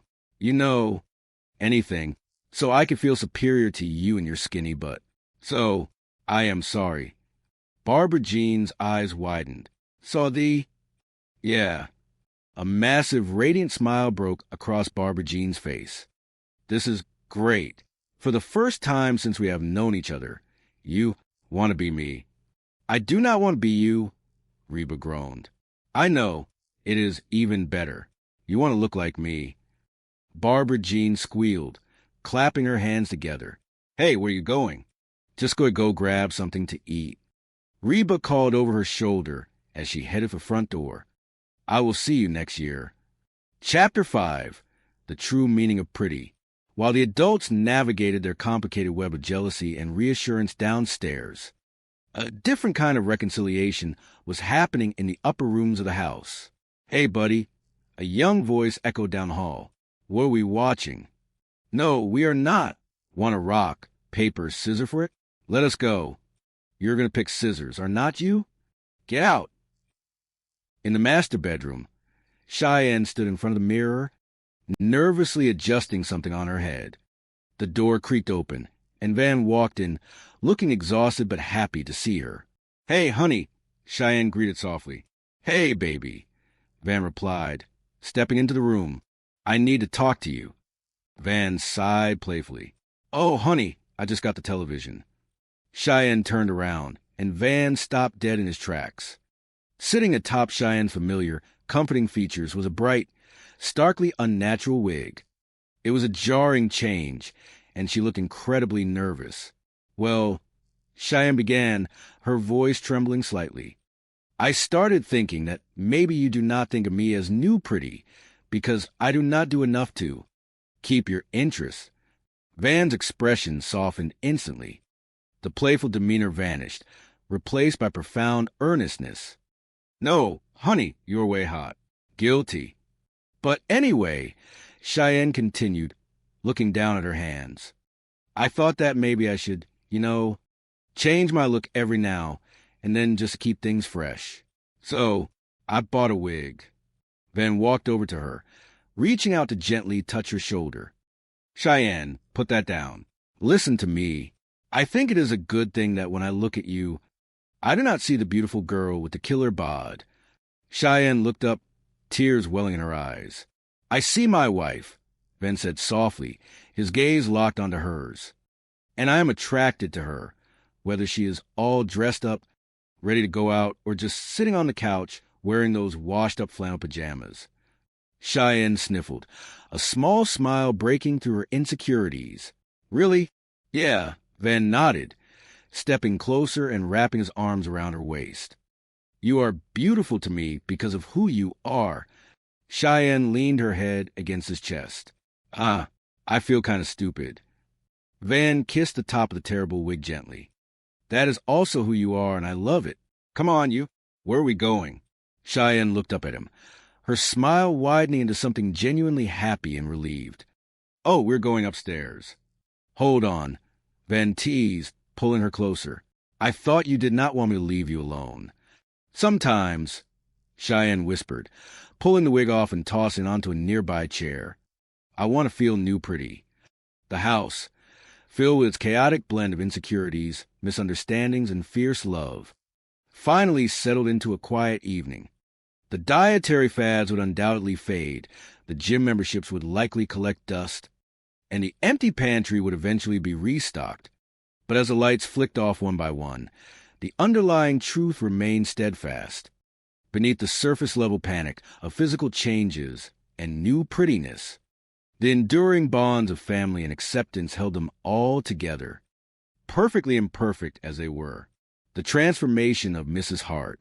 Chapter 1. The Locust Nightmare. The morning sun had not yet crested the horizon, casting long, eerie shadows across the living room. The air was thick with an unsettling quiet, broken only by the sound of frantic chewing echoing from the kitchen. Ben stood at the edge of the hallway, his eyes wide with a mixture of awe and absolute terror. Beside him, Van peered around the doorframe, his jaw hanging slightly slack. That woman is out of control, Ben whispered, pointing a trembling finger toward the kitchen. She is like a locust. She has eaten everything in the house. Van nodded slowly, his eyes fixed on the devastation. She has eaten everything in Mr. Hart's house. Look, even the salt and pepper shakers are empty. He shook his head in disbelief. The sheer volume of food that had disappeared was staggering. Why do you not just tell her she has eaten too much? You tell her. Ben recoiled as if he had been struck. No, you tell her. Rock, paper, scissors. Ben, you know you're going to lose. Not this time, Ben said, determination setting his jaw. He held out his fist. 1, 2, 3. They threw their hands out simultaneously. Van's flat hand covered Ben's 2 extended fingers. Dang it, Ben hissed, staring at his fingers. How do you always beat me? Van smirked, a hint of pride in his voice. Because you always pick scissors. Of course I do, Ben defended himself softly. It is my system. He sighed, realizing his defeat. So you will tell her? Yeah, fine, Van said, puffing out his chest before immediately deflating. No, I do not want to. You tell her, Ben pleaded, nudging Van forward. Come on, you tell her. Please, please, please. Before their argument could escalate, Cheyenne walked into the room, her presence bringing a sudden sense of calm. No, Ben, why should I tell her? Cheyenne asked, though she already knew the answer. Because girls can say that kind of stuff without having come across like all they care about are looks. She paused, offering a warm smile. By the way, you've been looking hot lately. Oh, you? Van chuckled, his ego instantly soothed. Reba, observing the chaos from the stairs, finally stepped down into the living room. She carried an air of maternal authority, tempered with a deep, enduring affection for her family. Look, sweetie, why do I not tell her? Reba offered, ready to resolve the conflict. Thank you. Van breathed a sigh of immense relief. Suddenly, a loud, cheerful voice disrupted the moment. Hey, hey, hey, guess who Luigi gave the free pizza to? Reba turned to see the massive cardboard box. Luigi does not have to roll out of bed every morning, she muttered under her breath. Raising her voice, she addressed the room. You know, Mother, we really do not need another pizza. I mean, it is really just the three of us, Cheyenne added reasonably. Oh, I know, but I had to take it. It was free, the voice replied. Somebody will eat it. Oh, dibs, Van shouted, his previous fear entirely forgotten at the mention of free food. Reba rubbed her temples, feeling a headache coming on. You know what, Mother? I am thinking maybe we should all try and get a little healthier around here. What are you talking about? I am very healthy, came the defensive reply. The scene suddenly shifted, the logic of the dream beginning to unravel into sheer absurdity. Van was suddenly kneeling on the floor, yelling at a figure obscured by shadows. All right, that is it, Mrs. Hart. Drop it, drop it. Mrs. Hart, drop it, drop it, drop it, drop it. Van looked up, his face painted with genuine distress. Mrs. Hart, I cannot stand to see you do this to yourself. It is like you are trying to eat yourself to death. Why? What happened to you? What is different? Just then, the front door burst open.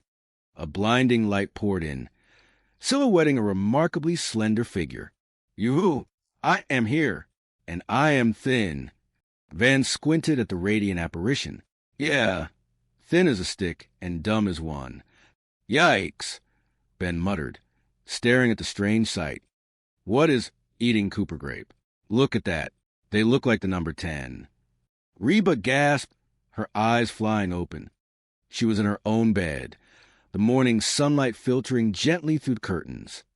She sat up, clutching the blankets to her chest, her heart pounding. Oh, thank God it was just a nightmare, she whispered to the empty room. From downstairs, the front door rattled open, followed by a voice that sent a chill straight down Reba's spine. Yoo-hoo! I am here, and I am thin. Reba closed her eyes and let her head fall back against the headboard. And the nightmare continues. Chapter 2. The Power of Smoothies and New Realities. As Reba made her way downstairs, the familiar melody of her life seemed to play in the background of her mind. My roots are planted in the past, though my life is changing fast. Who I am is who I want to be. A single mother who works too hard, who loves her kids and never stops. With gentle hands and the heart of a fighter, I am a survivor. She entered the kitchen with a determined stride. Today was the day for positive changes. Mother, make us some pancakes, Ben requested, sliding into his chair at the kitchen island. No, Reba stated firmly, pulling out the blender. I am making everyone a power smoothie, and this afternoon I am taking a power walk. Van, who had just wandered in, raised an eyebrow. Power walk? Oh, forget your power cane. Van, that is not nice, Cheyenne scolded, pouring herself a glass of water. Mother does aerobics. She could shatter her hip, Van countered with a teasing grin. Reba stopped blending and leveled a steady, motherly glare at her son-in-law. And yet, in the blink of an eye, I can make you both homeless. Before Van could offer rebuttal, the kitchen door swung wide. Barbara Jean stepped inside, practically glowing with excessive energy and an entirely new, incredibly slim physique. Hey, everybody. I am here and I am... Oh, shut up and have a donut, Reba interrupted, holding out a pastry box. Barbara Jean gasped, waving the box away with a manicured hand. Oh, Reba, you are not still trying to lose weight by drinking those power smoothies, are you? Jordan, my trainer, says that those are loaded with hidden carbohydrates. Reba took a slow, deep breath, maintaining her composure. Barbara Jean, I am all for adopting a healthy new lifestyle. But seriously, I mean, there has to be some sort of... She trailed off, noticing Van staring openly at Barbara Jean. Will you stop staring at her? What? From blinked, entirely unashamed. We have been staring at her for, like, the past 2 hours. Well, she is pretty, Cheyenne admitted softly, a hint of insecurity creeping into her voice. I am pretty, Reba stated, crossing her arms. Well, of course you are, Van agreed quickly, sensing the danger. You have always been pretty, but she is new pretty. Reba smiled tightly. Oh, Van, that is such a funny story you can tell to your next wife. Barbara Jean, oblivious of the tension, beamed at Van. Van, you really think that I am new pretty? Oh, yeah. Van nodded eagerly. You are like a bleached-out Halle Berry. Thank you, Barbara Jean giggled. You are welcome, Van replied. I am going to go make some calls. As Van moved away, he paused, a curious look on his face. So, Barbara Jean, yeah. Is it true that, when you lose a bunch of weight, you, want to do, bounce, ka bounce. Fun. Cheyenne shouted, her face flushing bright red with embarrassment. Van turned to his wife, immediately realizing his mistake. Oh, Cheyenne, do not be upset. You are still hot. You are like a bleached-out Jan Brady. January Jan Brady. I am Marcia, Cheyenne corrected fiercely, her hands on her hips. Marcia, Marcia, Marcia. With the young couple bickering, Barbara Jean turned her attention back to Reba. So, Reba, I got an idea. You should come down to the gymnasium and meet Jordan, my trainer. Seriously, he will change your life. I mean, he is so much more than a personal trainer. He taught me how to work out and eat right. We go over the clothes I'm going to wear, the movies I'm going to see. Reba held up a hand, completely bewildered. Whoa, the movies you're going to see? What has that got to do with you getting in shape? Oh, nothing. Barbara Jean smiled warmly. We just have the same sense of humor. That Tim Allen just kills us. I mean, whether he is playing a dog or Santa Claus, you just buy it. So you will come meet Jordan?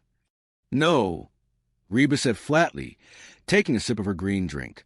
Oh, come on, Reba, Barbara Jean pleaded, linking her arm through Reba's. I want my best girlfriend to meet my best boyfriend. She gasped, covering her mouth. Boyfriend? Oh, whoops. That came out wrong. Oh. Reba stared at her, an eyebrow arched high. Well, thanks anyway. But I am just going to be here with my smoothie. Delicious, just like fruit gravy. The back door opened, and Brock walked in, looking significantly older and far more stressed than usual. Oh, hey, Barbara Jean. Here you are. Listen, how would you like to go out and grab a quick lunch? Just the two of us. Oh, honey, I cannot, Barbara Jean said, checking her watch. I am going to the gymnasium. Brock's face fell. Well, cannot you skip it just this once? Come on. I will take you to that romantic French place you like so much. Really? Skip the gymnasium and eat French food? No confondu, brah. Barbara Jean quipped, grabbing her duffel bag and bouncing out the door. Brock watched her leave, a deep sigh escaping his lips. Man, she blew me off again. All she wants to do is go down to the gymnasium and spend time with Jordan, her trainer. Exactly, Reba said, pouring the remainder of her smoothie down the sink. Frankly, I like the new, but the new attitude, not so much. Oh, that is really funny coming from the old, but Brock shot back instinctively. Then he paced across the kitchen floor. Jordan is so great. Jordan is so toned and funny. Well, I got news for you. Nobody is toned and funny. Rob, you're overreacting, Reba said, leaning against the counter. Oh, really? Yeah. I think she might be having an affair with this guy. Barbara Jean with her trainer? I mean, sure, he is probably a better man than you are, better looking and younger. But Brock stopped, realizing Reba was not exactly helping his self-esteem. That is it. Reba, I need you to help me out. I want you to go down to the gymnasium and see if there is anything going on. You know, spy on him for me. No way, Reba refused instantly. You know, Barbara Jean may have a long list of faults, and I have that list if you need a copy, but she is nothing if not faithful. Yeah, right. Up until now, Brock argued, his voice tinged with jealousy. But now that she is thin and hot, she has all kinds of options. Reba looked at her ex-husband, feeling a rare moment of sympathy. Look, Brock, if it is worrying you that much, be honest with her. Tell her how you feel. Tell her that you just need a hug every now and then. Brock rolled his eyes dramatically.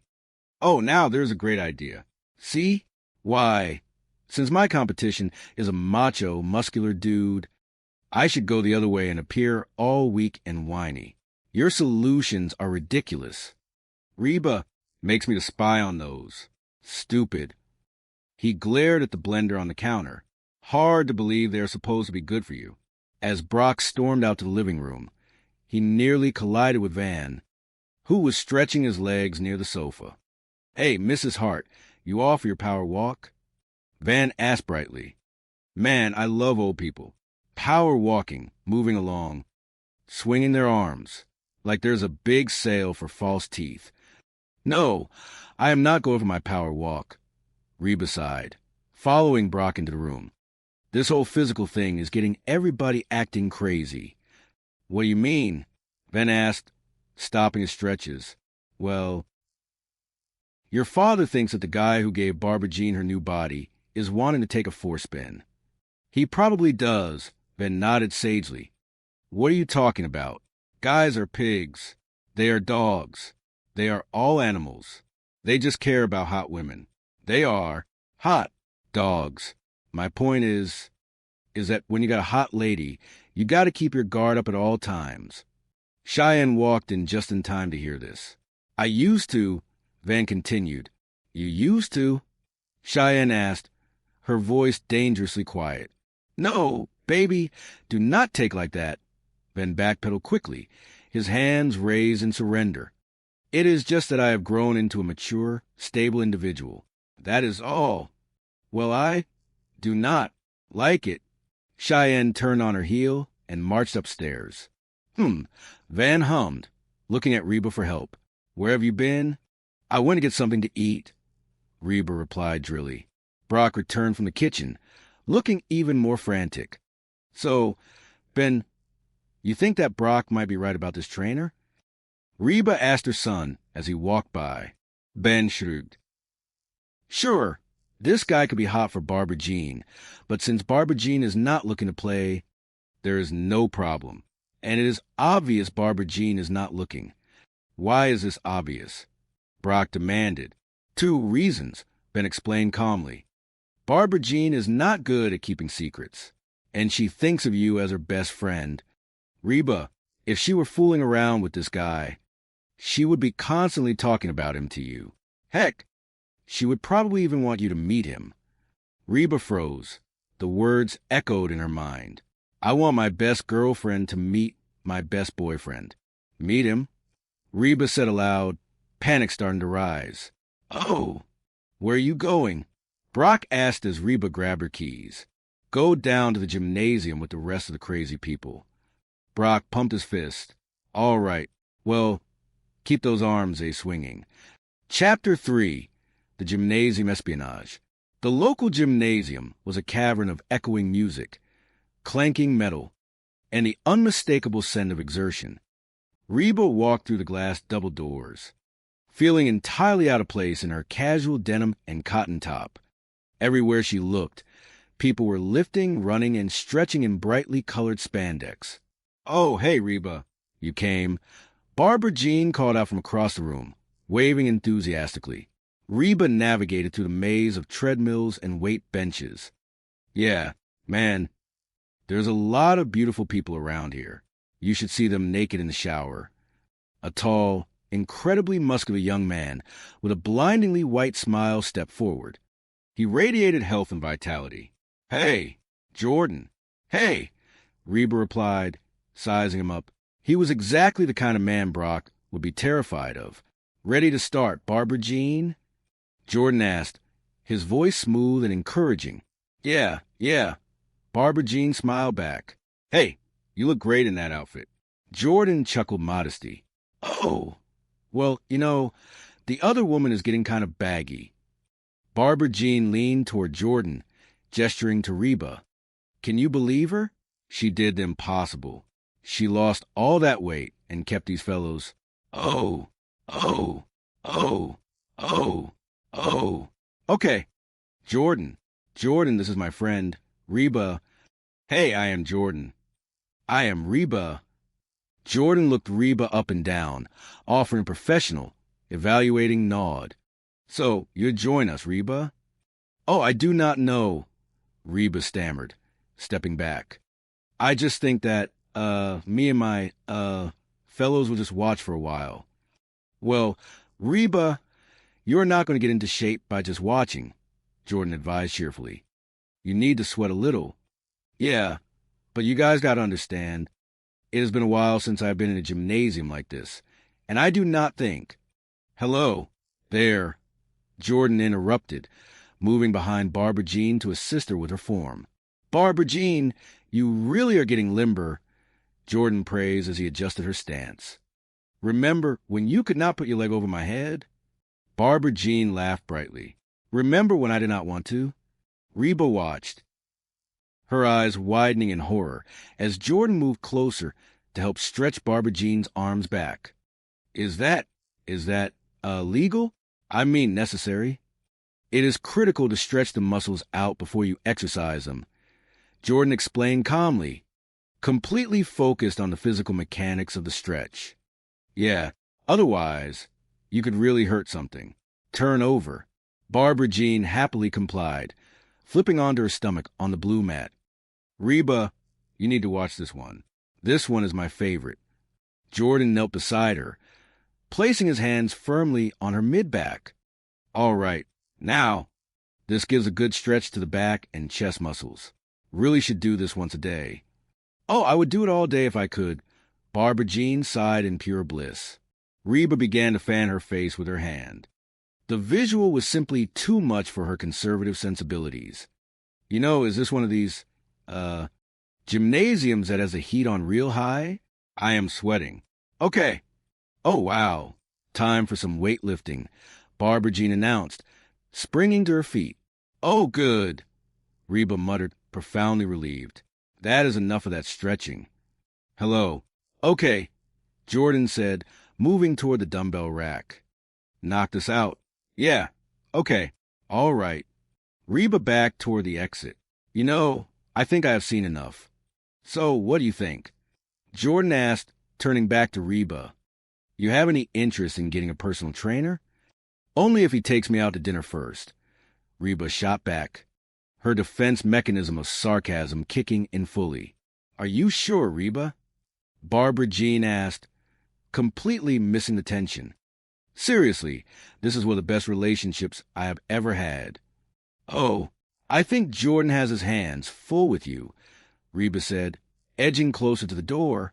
Jordan nodded in agreement. Oh, you are a beginner. Reba, you will start with that. Yeah, this is Reba.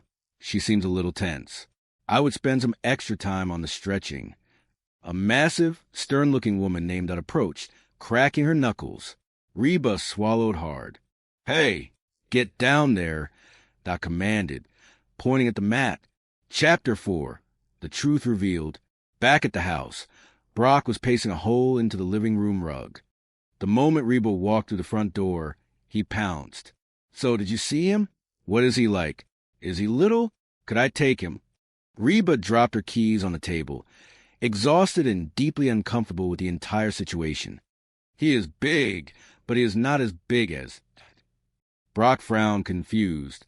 So, what do you think? Is there something going on there?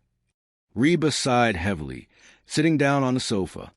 Look, Brock, I was hoping that I could go down to the gymnasium and check things out and come back and tell you that there is nothing to worry about. But that is it, Brock shouted, his worst fears confirmed. Reba, come on. Brock pleaded for more information. Okay, I do not know if they're having an affair or not, but if they keep working out like that, they might be having a baby. Brock buried his face in his hands. Man, I knew there was something going on. Just then, the front door swung open, and Barbara Jean walked in, glowing with post-workout endorphins. Hey, everybody. I am here, and I am saying, well, uni. Brock stood up, crossing his arms aggressively. Do not you high honey me. Barbara Jean stopped, her smile faltering. What are you talking about? Oh, man, Brock scoffed. Did you honestly think that I would not find out about you and Jordan? Barbara Jean looked genuinely shocked. What? We were working out. It was perfectly innocent. Brock gestured wildly toward Reba. Reba, tell him what you saw. I do not want to get involved, Reba said quickly, holding her hands up. She said you are having an affair, any more than I already am. Barbara Jean looked between her husband and her best friend, realization dawning on her face. Okay, Jordan and I are not having an affair. He is gay. The room fell completely silent. What? Brock squeaked, his voice cracking. Barbara Jean turned to Reba, looking deeply offended. Reba, do you honestly think I will let a straight man grab my breasts? Brock's eyes bulged. Excuse me, he grabbed your breasts. He is gay, Barbara Jean reiterated, speaking slowly as if addressing children. He was not touching them. He was arranging them. Carry on with your lives. She turned to walk toward the kitchen, but stopped, the hurt finally breaking through her cheerful exterior. No. Reba, everything is not fine. I had no idea you were so threatened by the new me, the slim waist, the toned legs, the fellows. The fellows? Brock asked. The girls, Barbara Jean clarified. Oh, the puppies. I am not threatened by you, Reba argued, standing up defensively. Really? Barbara Jean challenged. Yeah. Then why did you go down to the gymnasium? What were you spying on me? Reba hesitated. No. She looked at the floor. Okay. Yes, I went down to the gymnasium because I thought there was something going on between you and Jordan. Why would you think that? Barbara Jean asked, her voice softening slightly. Because you have changed, Reba admitted, the truth pouring out. I have not. Yes, you have, Reba insisted gently. Ever since you lost all that weight, you are pushy and obnoxious, and you always want to be the center of attention. Barbara Jean blinked, tilting her head. Hello? I have always been that way. Brock, standing awkwardly in the corner, nodded slowly. She kind of got a point there. Reba sighed, realizing the truth in Barbara Jean's words. Yeah, well, something has changed, Barbara Jean. Yeah, Barbara Jean agreed softly. The way you guys look at me, I am still the same Barbara Jean I always was. I am just less winded. Brock stepped forward, wrapping an arm around his wife's shoulders. I know she might be right. Could be us. I am sorry, honey. Reba just got me all worked up. That is... Reba started to defend herself, but stopped. She looked at Barbara Jean, stripped of her usual snark. Look, Barbara Jean, the truth is, I think I went down to the gymnasium, almost hoping that I would find you doing something wrong. You know, anything, so I could feel superior to you and your skinny butt. So, I am sorry. Barbara Jean's eyes widened. Saw thee? Yeah. A massive, triumphant smile spread across Barbara Jean's face. This is great. For the first time since we have known each other, you want to be me. Reba shook her head vigorously. I do not want to be you. I know. It is even better. You want to look like me. Barbara Jean squealed with delight, skipping toward the kitchen. Reba watched her go, a mix of fondness and utter exhaustion washing over her. Hey, where are you going? She called out to Brock, who was quietly slinking toward the door. Just gonna go grab something to eat, Brock mumbled. I will see you next year. Chapter 5, Being Beautiful to the Beholder. Later that evening, the house had finally settled down. The drama of the gymnasium and the diet talks had faded into the quiet hum of family life. In the living room, Van and Ben were sitting on the floor, intensely focused on the television screen. "Hey, buddy," Van said, nudging Ben. "What are we watching?" "No, we are not," Ben replied, shaking his head. "Want a rock, paper, scissors for it?" Van challenged, holding up a fist. Ben rolled his eyes. "Let's go." They threw their hands out. Van picked rock, Ben picked paper. "You're going to pick scissors, are not you?" Van grumbled, realizing he had been played. "Get out." Ben laughed, claiming victory. Upstairs, Cheyenne was sitting at her vanity, staring critically at her reflection. She heard the bedroom door open and turned around, holding a bright, unfamiliar wig in her hands. "Hey, honey," Van said warmly, stepping into the room. "Hey, baby, I need to talk to you," Cheyenne said, her voice laced with nervous vulnerability. "Oh, honey, I just got the television." Van groaned good-naturedly, hoping to get back to his show. Cheyenne stood up, the wig hanging limply from her fingers. "Well, I started thinking that maybe you do not think of me as new pretty, because I do not do enough to keep your interest." Van's expression instantly shifted from playful to deeply serious. He crossed the room and took her hands in his. "No, honey, you're way hot." "Guilty." Cheyenne looked down. "But anyway, I thought that maybe I should, change my look every now and then just to keep things fresh. So, I bought a wig." She lifted the synthetic hair, attempting a weak smile. Van gently took the wig from her hands and tossed it onto the bed. "Cheyenne, put that down. Listen to me." He cupped her face, looking straight into her eyes with absolute sincerity. "I think it is a good thing that when I look at you, I do not see the beautiful girl with the killer body. I see my wife, and I am attracted to her, whether she is all dressed up, ready to go out, or just sitting on the couch wearing those washed-up flannel pajamas." Cheyenne's eyes filled with happy tears. "Really?" "Yeah." Van smiled, brushing a stray lock of her real hair behind her ear. "You are beautiful to me because of who you are." Cheyenne melted into his arms. I feel kind of stupid." Van kissed the top of her head. "That is also who you are, and I love it." He pulled back, a mischievous gleam returning to his eyes. "Come on, you. Where are we going?" Cheyenne giggled, wrapping her arms around his neck. "Oh, we're going upstairs." Van looked confused for a second, glancing around the bedroom. "Hold on. I thought you did not want me to leave you alone." Cheyenne pulled him close, her confidence entirely restored by the simple, beautiful truth of his love. "Sometimes I want to feel new pretty." Chapter 1, The Locust and the Scissors. The late afternoon sun poured through the wide windows of the suburban kitchen, casting a warm, golden hue over the polished oak cabinets.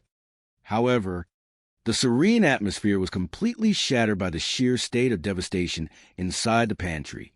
Van stood with his arms crossed, staring into the depths of the barren shelves with a look of profound disbelief painted across his youthful face. "That woman is out of control," Van whispered, his voice trembling with a mixture of awe and sheer terror. He gestured wildly toward the empty boxes and bare shelves. "She is like a locust. I am completely serious. She has eaten absolutely everything in the house." He turned to look at Ben, who was leaning against the kitchen island, munching thoughtfully on what appeared to be the very last cracker in existence. "She has eaten everything in Mr. H's house, too," Van continued, his eyes wide.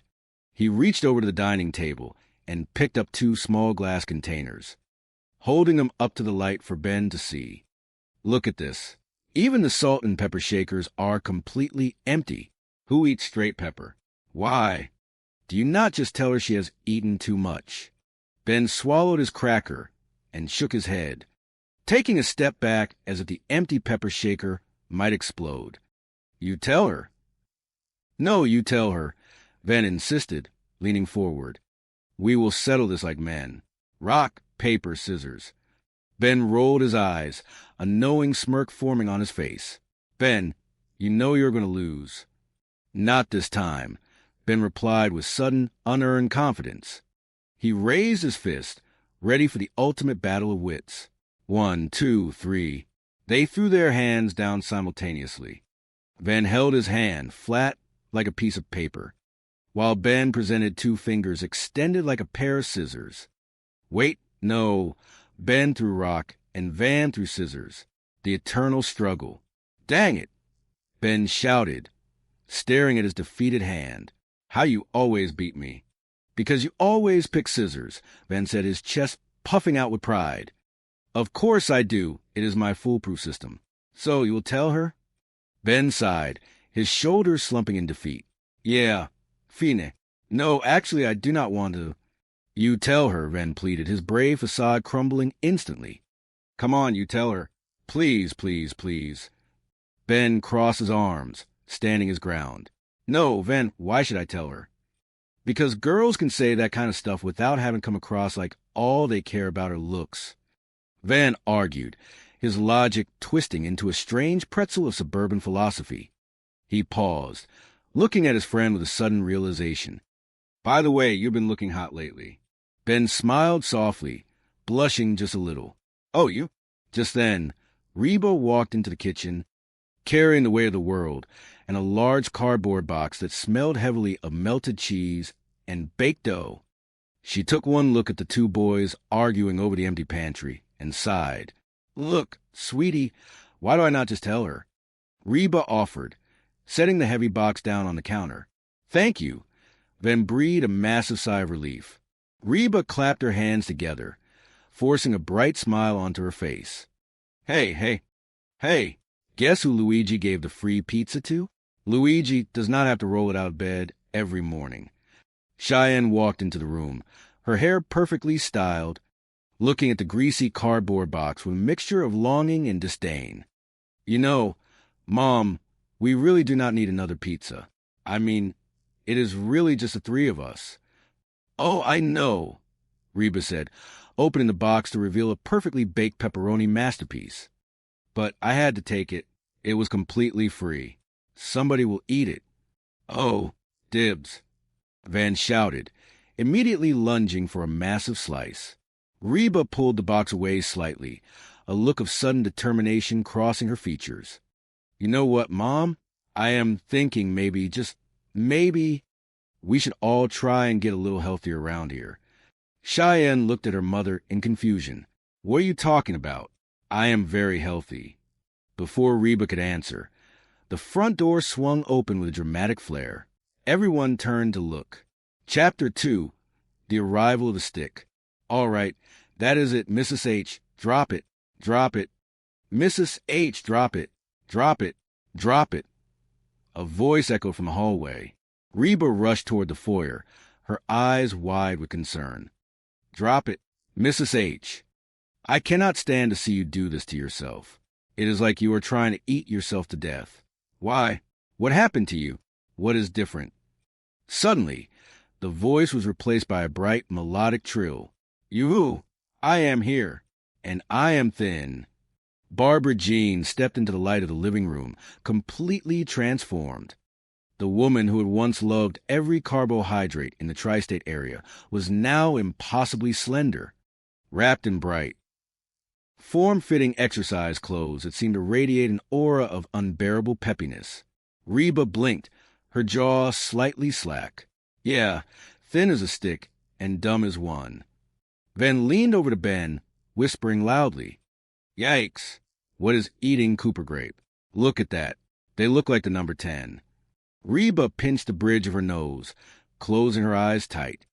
Oh, thank God it was just a nightmare. They just care about hot women. They are hot dogs. Van proclaimed proudly, as if he had just solved a major philosophical puzzle. My point is that when you got a hot lady, you got to keep your guard at all times. I used to, Reba murmured softly. Van stopped chewing, his face falling in horror as he realized what he had said to his mother-in-law, whose husband had left her. You used to? No, baby, do not take like that. It is just that I have grown into a mature, stable individual. That is all. Reba patted his cheek. Well, I do not like it. Cheyenne walked into the kitchen, looking exhausted. Where have you been? Reba asked. I went to get something to eat, Cheyenne mumbled. Reba turned back to Van. So, Ben, you think that Brock might be right about this trainer? Sure, this guy could be hot for Barbara Jean, but since Barbara Jean is not looking to play, there is no problem. Ben chimed in from the doorway. And it is obvious Barbara Jean is not looking. Why is this obvious? Reba asked, genuinely curious. 2 reasons, Ben explained, holding up his fingers. Barbara Jean is not good at keeping secrets, and she thinks of you as her best friend.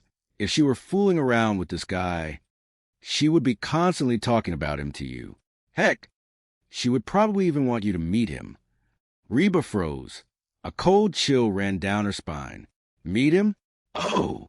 She grabbed her keys and her purse, bolting for the door. Where are you going? Cheyenne called out. Go down to the gym with the rest of the wackos. Reba shouted over her shoulder. All right. Well, keep those arms a-swinging. Fun yelled happily. The gym was a loud, intimidating cavern of mirrored walls, clanking iron, and pounding electronic music. Reba walked in cautiously, feeling entirely out of place in her comfortable jeans and modest blouse. Everywhere she looked, people were lifting weights, running on treadmills, and sweating profusely. Oh, hey, Reba. You came, Barbara Jean said, practically materializing beside her. Yeah, Reba said, looking around in awe. Man, there's a lot of beautiful people around here. Barbara Jean giggled, leaning in close. You should see them naked in the shower. Reba recoiled slightly. Hey! A tall, incredibly muscular man approached them. He had a brilliant white smile and hair that looked perfectly styled despite the intense environment. Jordan, Barbara Jean said, her voice dropping an octave. Hey! Ready to start, Barbara Jean? Jordan asked, his voice smooth and confident. Yeah. Hey, you look great in that outfit. Barbara Jean complimented him. Oh, well, the other woman is getting kind of baggy. Jordan joked. Can you believe her? She did the impossible. She lost all that weight and kept these fellas. Oh. Okay, Jordan. Barbara Jean blushed, turning to Reba. Jordan, this is my friend, Reba. Hey, I am Jordan, he said, offering a strong hand. I am Reba, she replied, shaking it firmly. So you'd join us, Reba?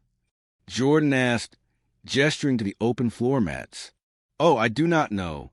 I just think that, me and my, fellows will just watch for a while. Reba deflected, crossing her arms defensively. Well, Reba, you're not going to get into shape by just watching, Jordan insisted gently. You need to sweat a little. Yeah, but you guys have to understand, it has been a while since I have been in a gym like this, and I do not think. Reba stammered. Hello, there, Jordan interrupted, focusing back on his client. Barbara Jean, you really are getting limber. Remember when you could not put your leg over my head. Remember when I did not want to? Barbara Jean laughed, dropping into a deep stretch. Reba watched in total shock as Jordan helped Barbara Jean into a position that seemed to defy the laws of human anatomy. Is that legal? I mean, completely necessary. It is critical to stretch the muscles out before you exercise them. Jordan explained professionally. Yeah, otherwise, you could really hurt something. Turn over. Barbara Jean flipped onto her stomach. Reba, you need to watch this one. This one is my absolute favorite. Jordan placed his hands on her back. All right, now, this gives a good stretch to the back and chest muscles. Really should do this once a day. Oh, I would do it all day if I could, Barbara Jean sighed happily. Reba pulled at the collar of her shirt. Is this one of these, gyms that has the heat on real high? I am sweating. Okay. Oh, wow. Time for some weightlifting. Oh, good. That is enough of that stretching. Hello. Okay. Knock this out. Yeah, okay. All right. Reba turned her back to the pair, her mind racing. I think I have seen enough.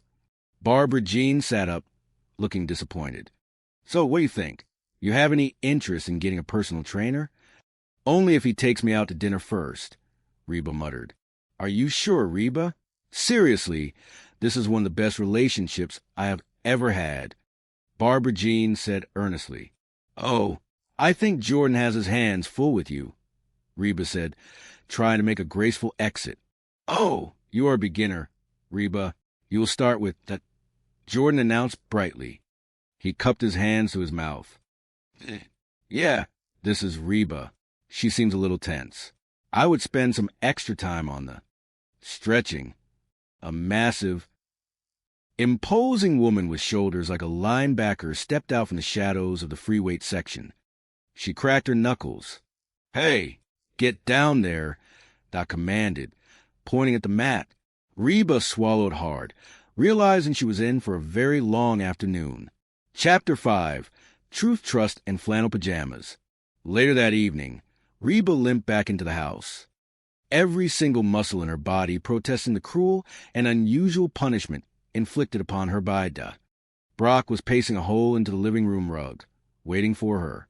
So, did you see him? Brock demanded immediately. What is he like? Is he little? Could I take him in a fight? Reba collapsed onto the sofa, groaning softly. He is big, but he is not as big as... So, what do you think? Is there something going on there? Brock pressed, completely ignoring Reba's visible agony. Look, Brock. I was hoping that I could go down to the gym and check things out and come back and tell you that there is absolutely nothing to worry about. But Reba hesitated, searching for the right words. That is it, Brock snapped, his face turning red. Reba, come on.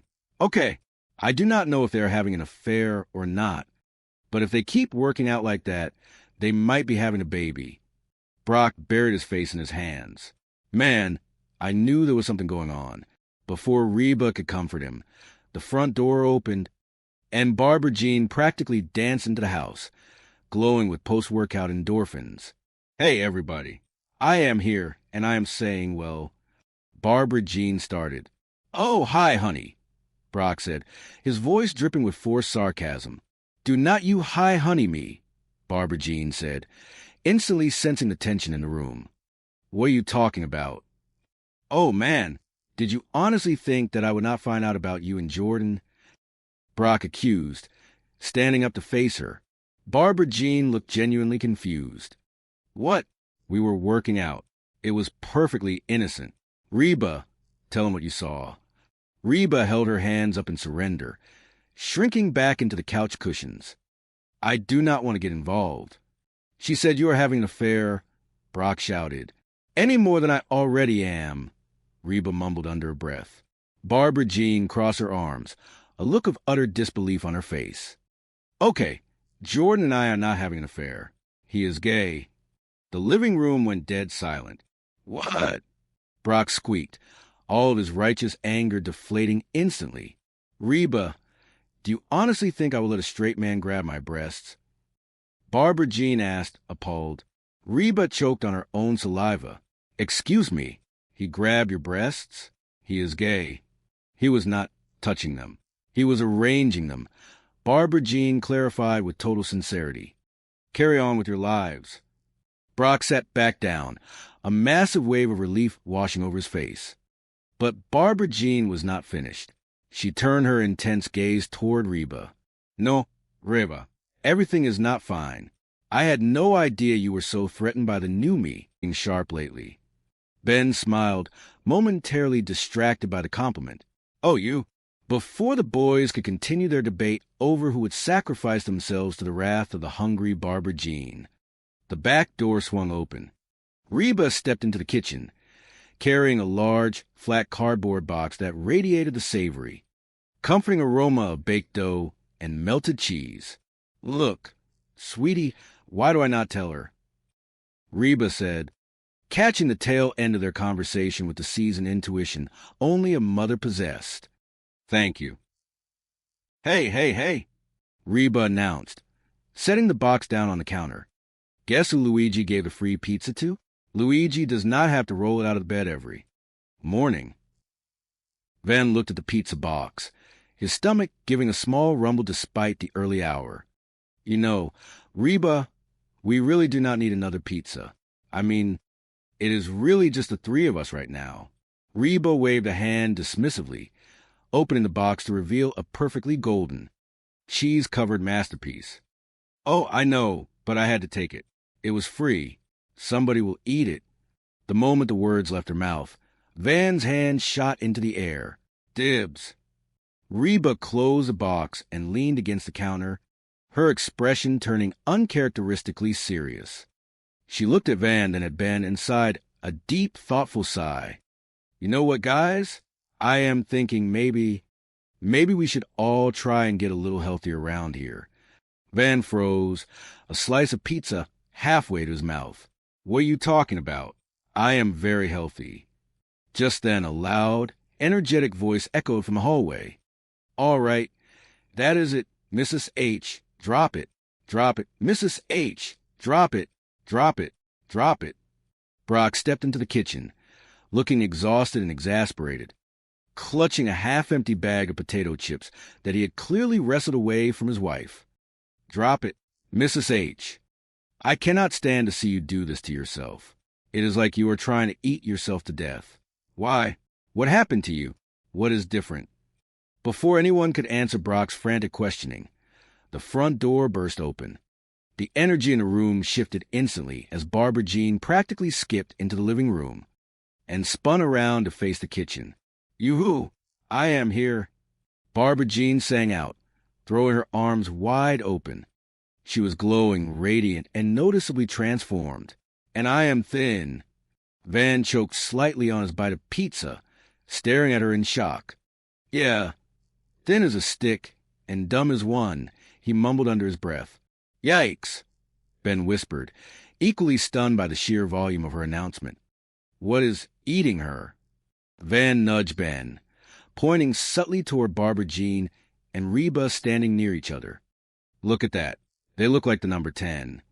Reba closed her eyes, rubbing her temples as if trying to ward off an impending headache. Oh, thank heaven it was just a nightmare. Yoo-hoo, I am here, and I am thin. Barbara Jean repeated, unaware of the sarcasm radiating from the kitchen.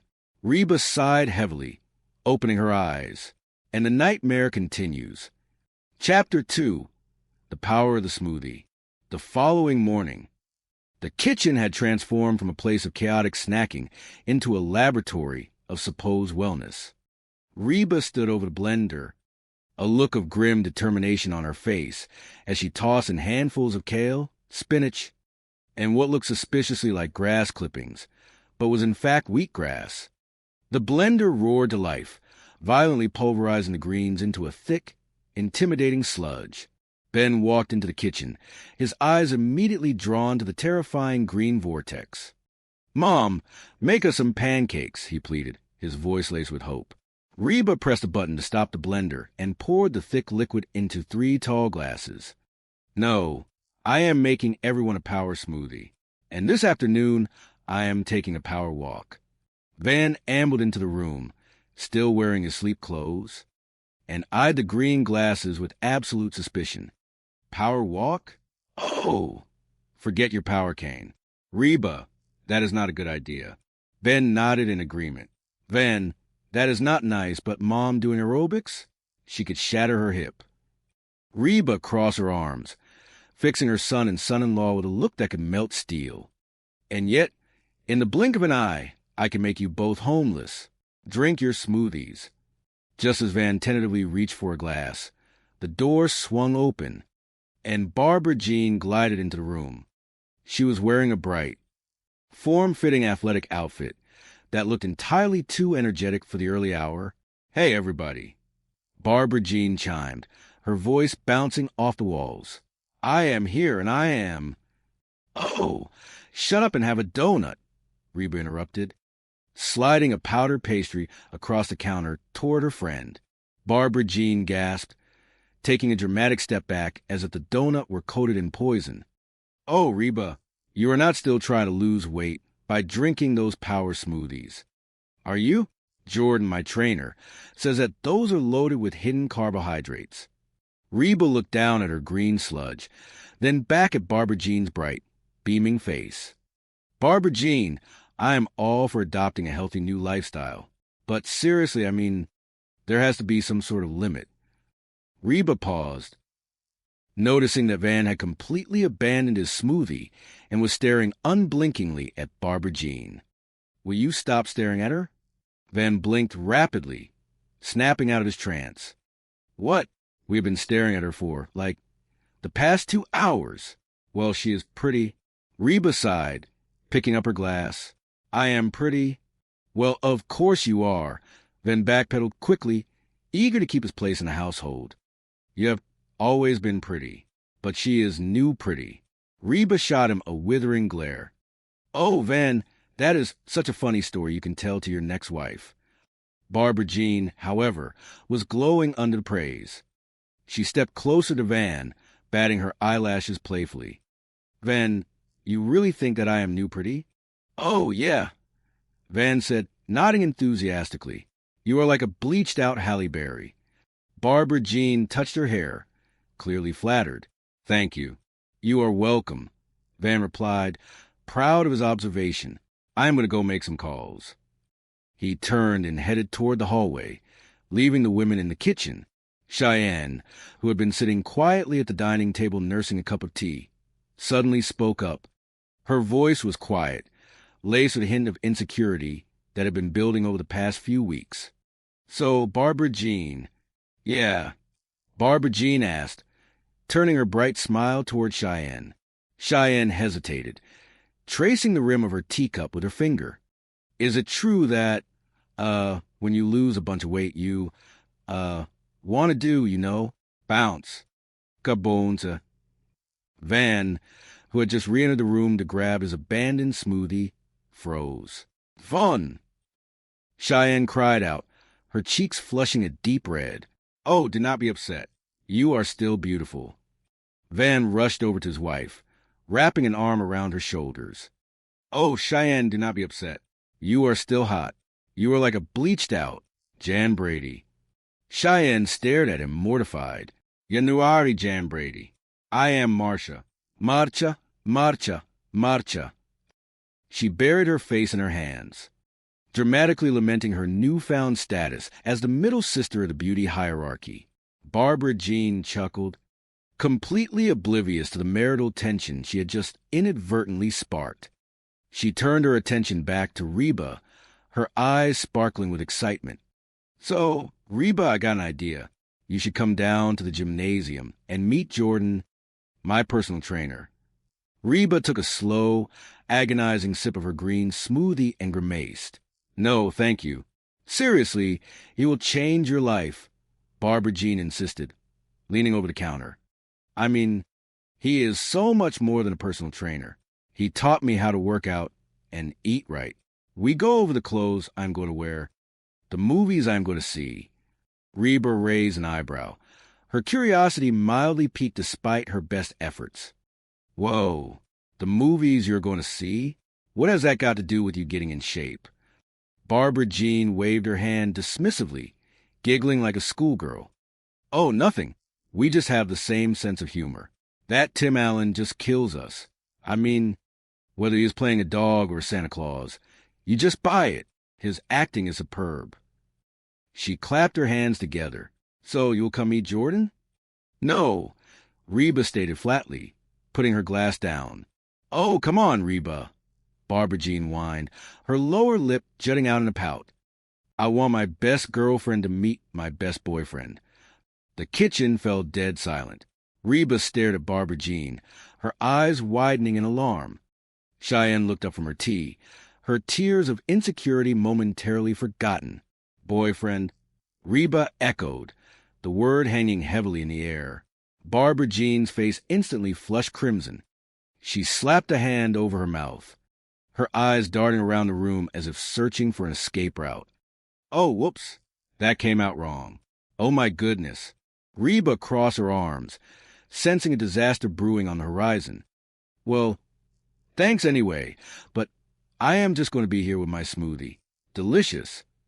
She took another sip, trying to hide her grimace, just like fruit gravy. Just then, Brock walked into the kitchen, looking considerably more stressed than he had the day before. He spotted Barbara Jean and forced a tight, artificial smile onto his face. "Oh, hey, Barbara Jean, here you are." Barbara Jean recovered her composure quickly, smoothing down her athletic shirt. "Hello, honey." Brock stepped closer, his hands shoved deep into his pockets. "Listen, how would you like to go out and grab a quick lunch, just the two of us?" Barbara Jean looked at the clock on the wall and sighed playfully. "Oh, honey, I cannot. I am going to the fitness center." Brock's forced smile faltered slightly. "Well, cannot you skip it just this once? Come on. I will take you to that romantic French place you like so much." Barbara Jean patted his cheek affectionately, but firmly. "Really? Skip my workout and eat rich French food? No confondu, brah." She giggled at her own joke, gave him a quick kiss on the cheek, and breezed out of the kitchen, leaving a cloud of floral perfume and utter devastation in her wake. Brock stood frozen in the middle of the kitchen, staring at the space his wife had just occupied. He turned slowly to Reba, his face a mass of pure panic. "Man, she blew me off again. All she wants to do is go down to the gymnasium and spend time with Jordan, her trainer." Reba nodded slowly, stirring her thick green drink. "Exactly. Frankly, I like the new confidence, but the new attitude, not so much." Brock scowled, pacing back and forth across the hardwood floor. "Oh, that is really funny coming from you.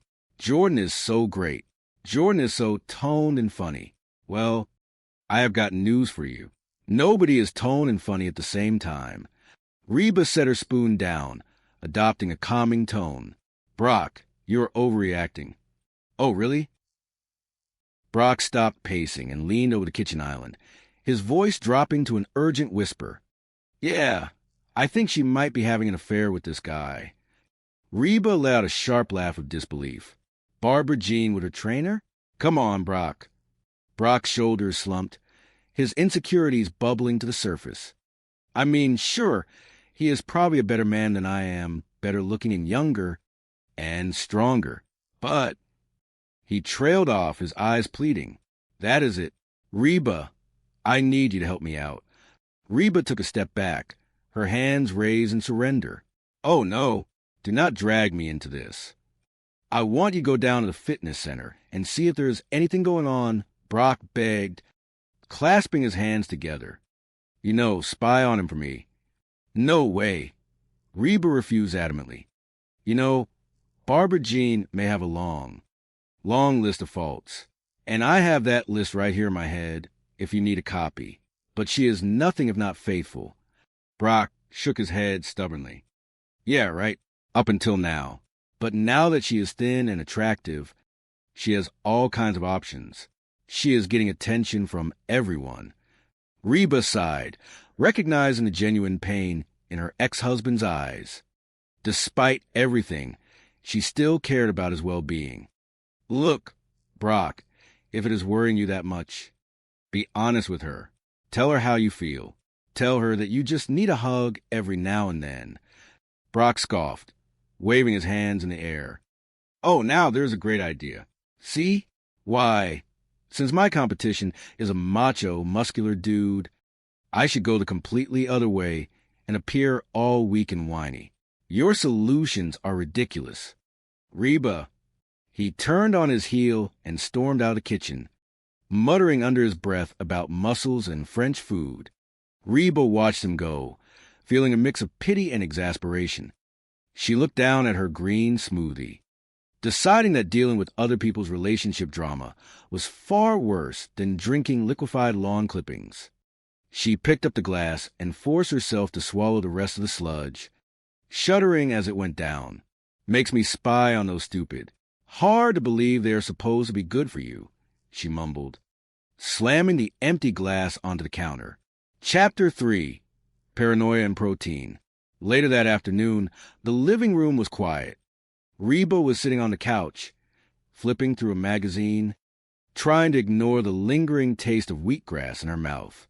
Then walked into the room, looking uncharacteristically solemn.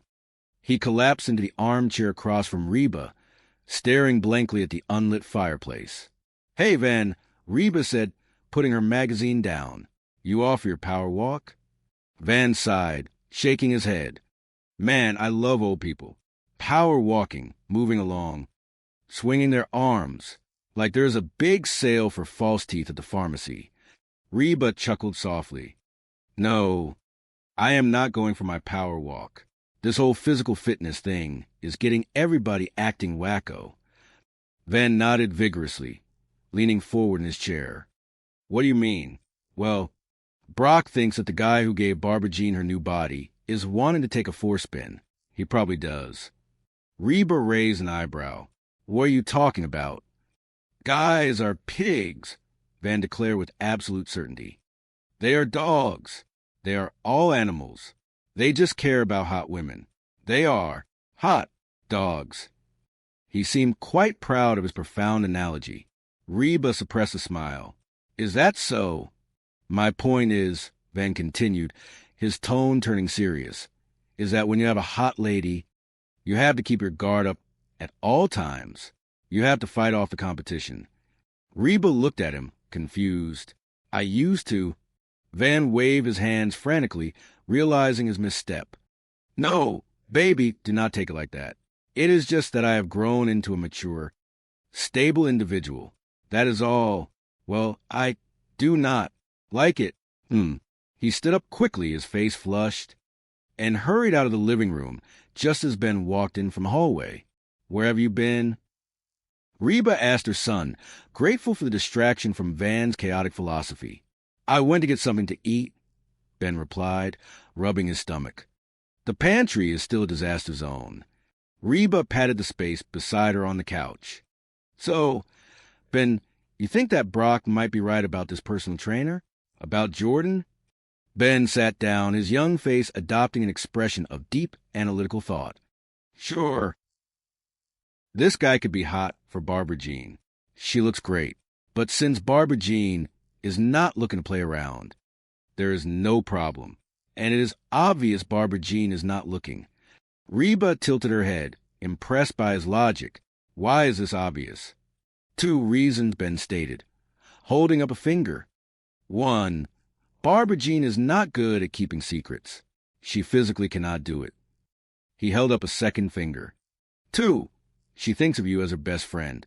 If she were fooling around with this guy, she would be constantly talking about him to you.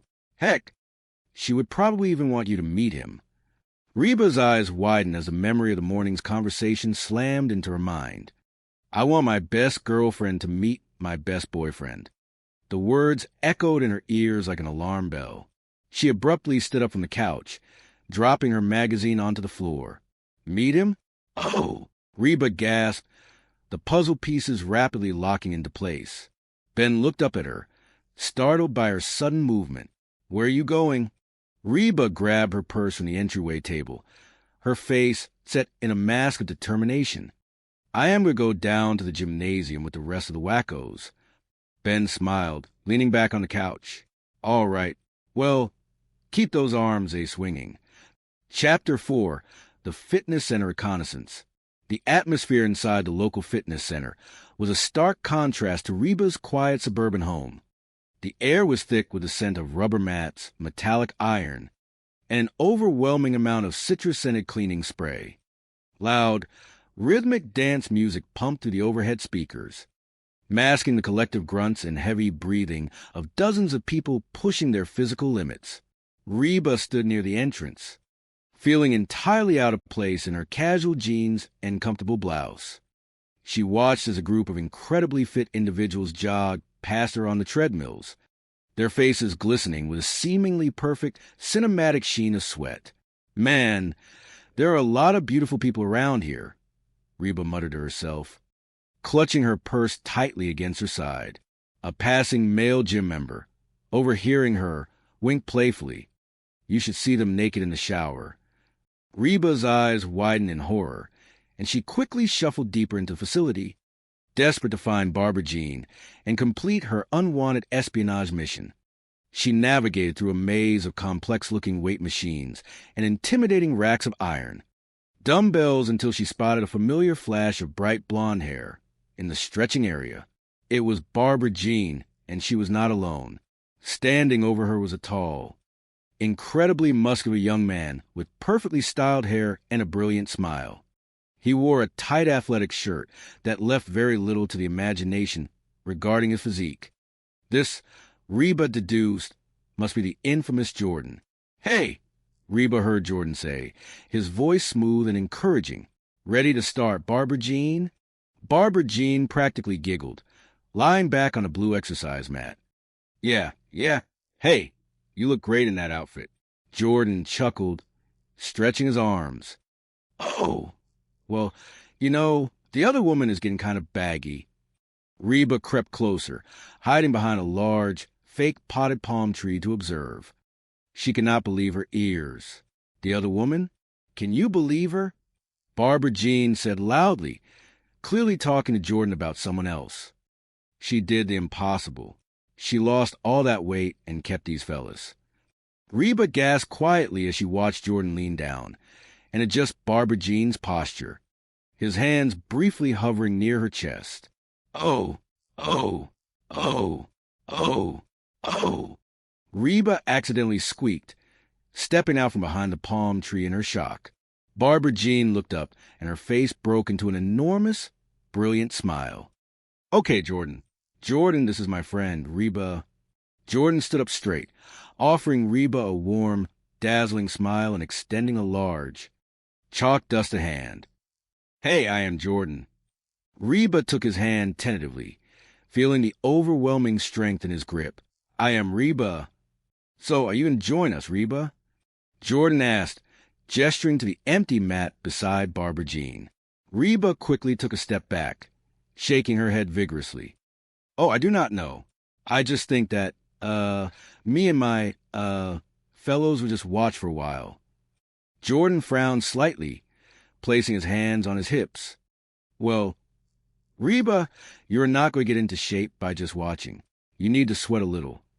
Reba nervously clutched her purse with both hands. "Yeah, but you guys have to understand, it has been a while since I've been in a gymnasium like this, and I do not think—" "Hello, there," Jordan interrupted gently, turning his attention back to his client.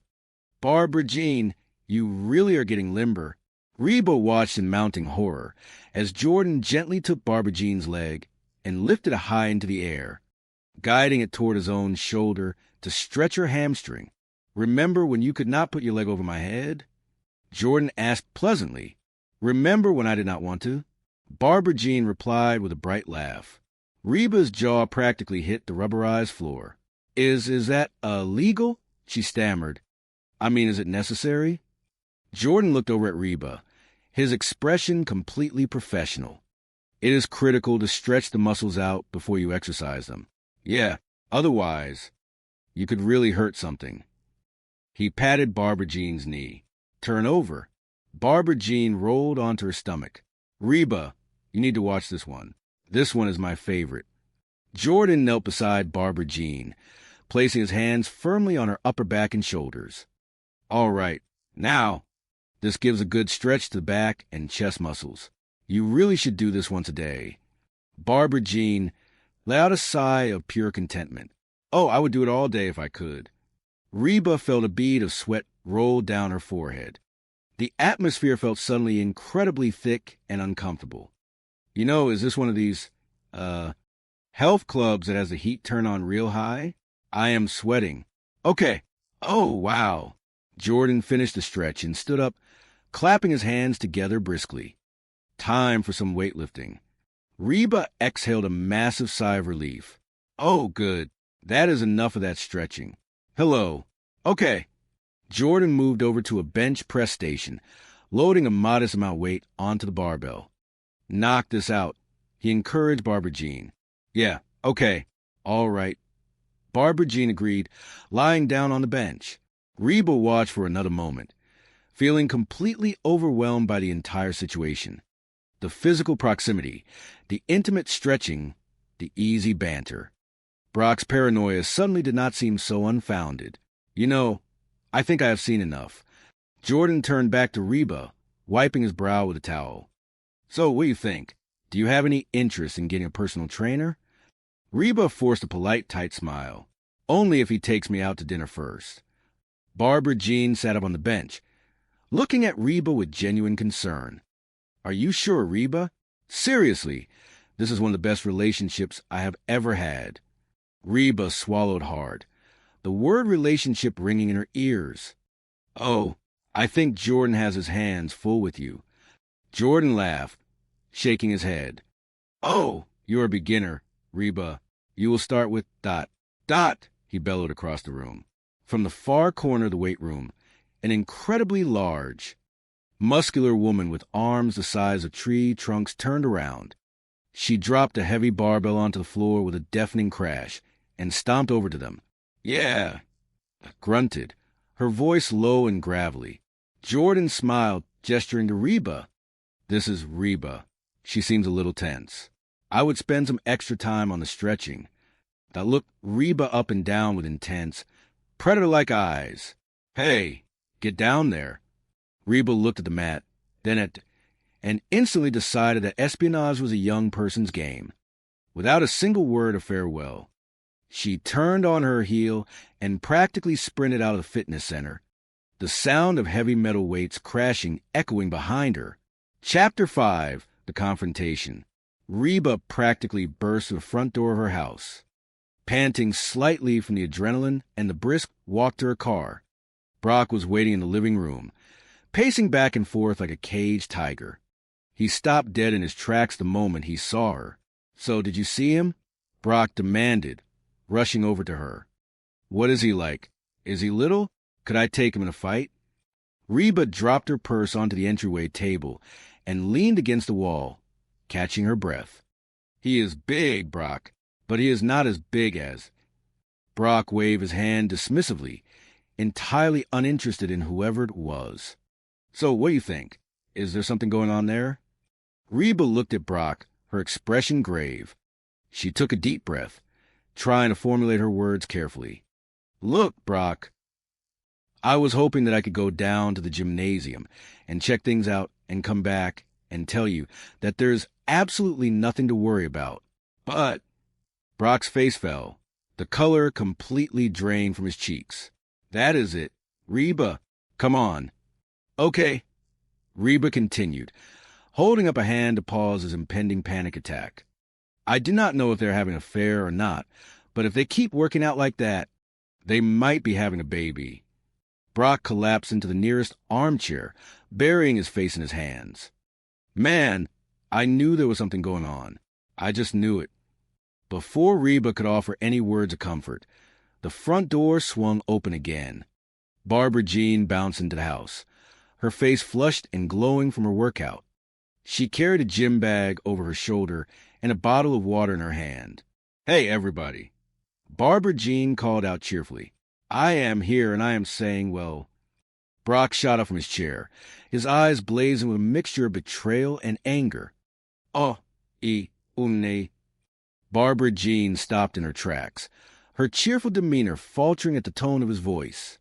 Do not you high-honey me. What are you talking about? Brock crossed his arms over his chest, his jaw set tightly. Oh, man, did you honestly think that I would not find out about you and Jordan? Barbara Jean looked completely bewildered. Her eyes darted from Brock to Reba, searching for an explanation. What? We were working out. It was perfectly innocent. Brock scoffed, pointing an accusatory finger at Reba. Reba, tell him what you saw. Reba immediately took 2 large steps backward, raising her hands in absolute surrender. I do not want to get involved. I am officially stepping out of this conversation. Brock ignored her retreat and turned his fury back to his wife. She said, you are having an affair. Barbara Jean let out a loud, incredulous laugh, dropping her gym bag onto the floor. Any more than I already am? Okay, Brock. Listen to me very carefully. Jordan and I are not having an affair. Oh, really? Brock challenged, stepping closer. Then why is he always touching you? Why are you always talking about him? Barbara Jean placed her hands on her hips, her expression shifting from confusion to absolute exasperation. He is gay. The living room fell completely silent. The sheer force of the revelation seemed to suck all the air out of the room. Brock blinked rapidly, processing the information. Reba froze, her mouth slightly open. What? Brock managed to squeak out, his voice cracking. Barbara Jean turned to Reba, her eyes flashing with indignant fire. Reba, do you honestly think I would let a straight man grab my chest? Reba blinked, trying to reconcile the image she had seen at the gym with this new, critical piece of information. Excuse me, he grabbed your chest? He is gay. He was not touching them, Barbara Jean clarified loudly, her face flushed with frustration. He was arranging them. Posture is very important in weightlifting. Carry on with your lives. She bent down, picked up her bag, and turned to storm out of the room. No, Reba, Barbara Jean said, stopping suddenly and spinning back around. Everything is not fine. Reba looked taken aback. I did not say everything was fine. I had no idea you were so threatened by the new me, Barbara Jean continued, her voice trembling slightly with hurt. The slim waist, the toned legs, the fellas. Reba frowned, thoroughly confused by the direction of the conversation. The fellas? The girls. Oh, the puppies. Barbara Jean, I am not threatened by you. Barbara Jean crossed her arms, standing tall and defiant. Really? Yeah. Reba insisted firmly. Then why did you go down to the fitness center? Barbara Jean demanded, her eyes narrowing. What were you spying on me? Reba opened her mouth to deny it, but the guilt gnawing at her conscience forced her to close it again. She looked away, unable to meet Barbara Jean's piercing gaze. No. Okay. Yes, I went down to the fitness center because I thought there was something going on between you and Jordan. Barbara Jean threw her hands up in the air. Why would you think that? Reba let out a long, heavy sigh, the truth finally bubbling to the surface. I have not, Barbara Jean argued stubbornly. Yes, you have, Reba countered, stepping closer. Ever since you lost all that weight, you are pushy and obnoxious, and you always want to be the center of attention. Brock, who had been standing silently on the sidelines watching the two women argue, suddenly cleared his throat. Hello? She has always been that way. She kind of got a point there. Barbara Jean glared at her husband, silencing him instantly. She turned back to Reba, her expression softening into a look of genuine vulnerability. Yeah, well, something has changed, Barbara Jean. Yeah, the way you guys look at me. Reba stopped, the anger draining from her body. She looked at Barbara Jean, really looked at her, and saw the insecurity hiding beneath the newly confident exterior. I am still the same Barbara Jean I always was, she whispered, a tear forming in the corner of her eye. I am just less winded when I climb the stairs. Brock stepped forward, his heart aching at the sight of his wife's distress. The jealousy that had consumed him over the past few days evaporated, replaced by a profound sense of shame. I know she might be right. It could be us. I am sorry. Honey, Reba just got me all worked up. That is... Reba started to object to being thrown under the bus, but she stopped herself. She looked at the floor, gathering her courage. Look, Barbara Jean, the truth is... I think I went down to the gymnasium almost hoping that I would find you doing something wrong. Barbara Jean's eyes widened in surprise. You know, anything, so I could feel superior to you and your skinny waist. So, I am sorry. The room was quiet for a long moment. Reba braced herself for an explosion, for tears, for Barbara Jean to storm out and never speak to her again. Instead, a slow, radiant smile spread across Barbara Jean's face. Sorry, she repeated, her voice filled with absolute wonder. Yeah, this is great. For the first time since we have known each other.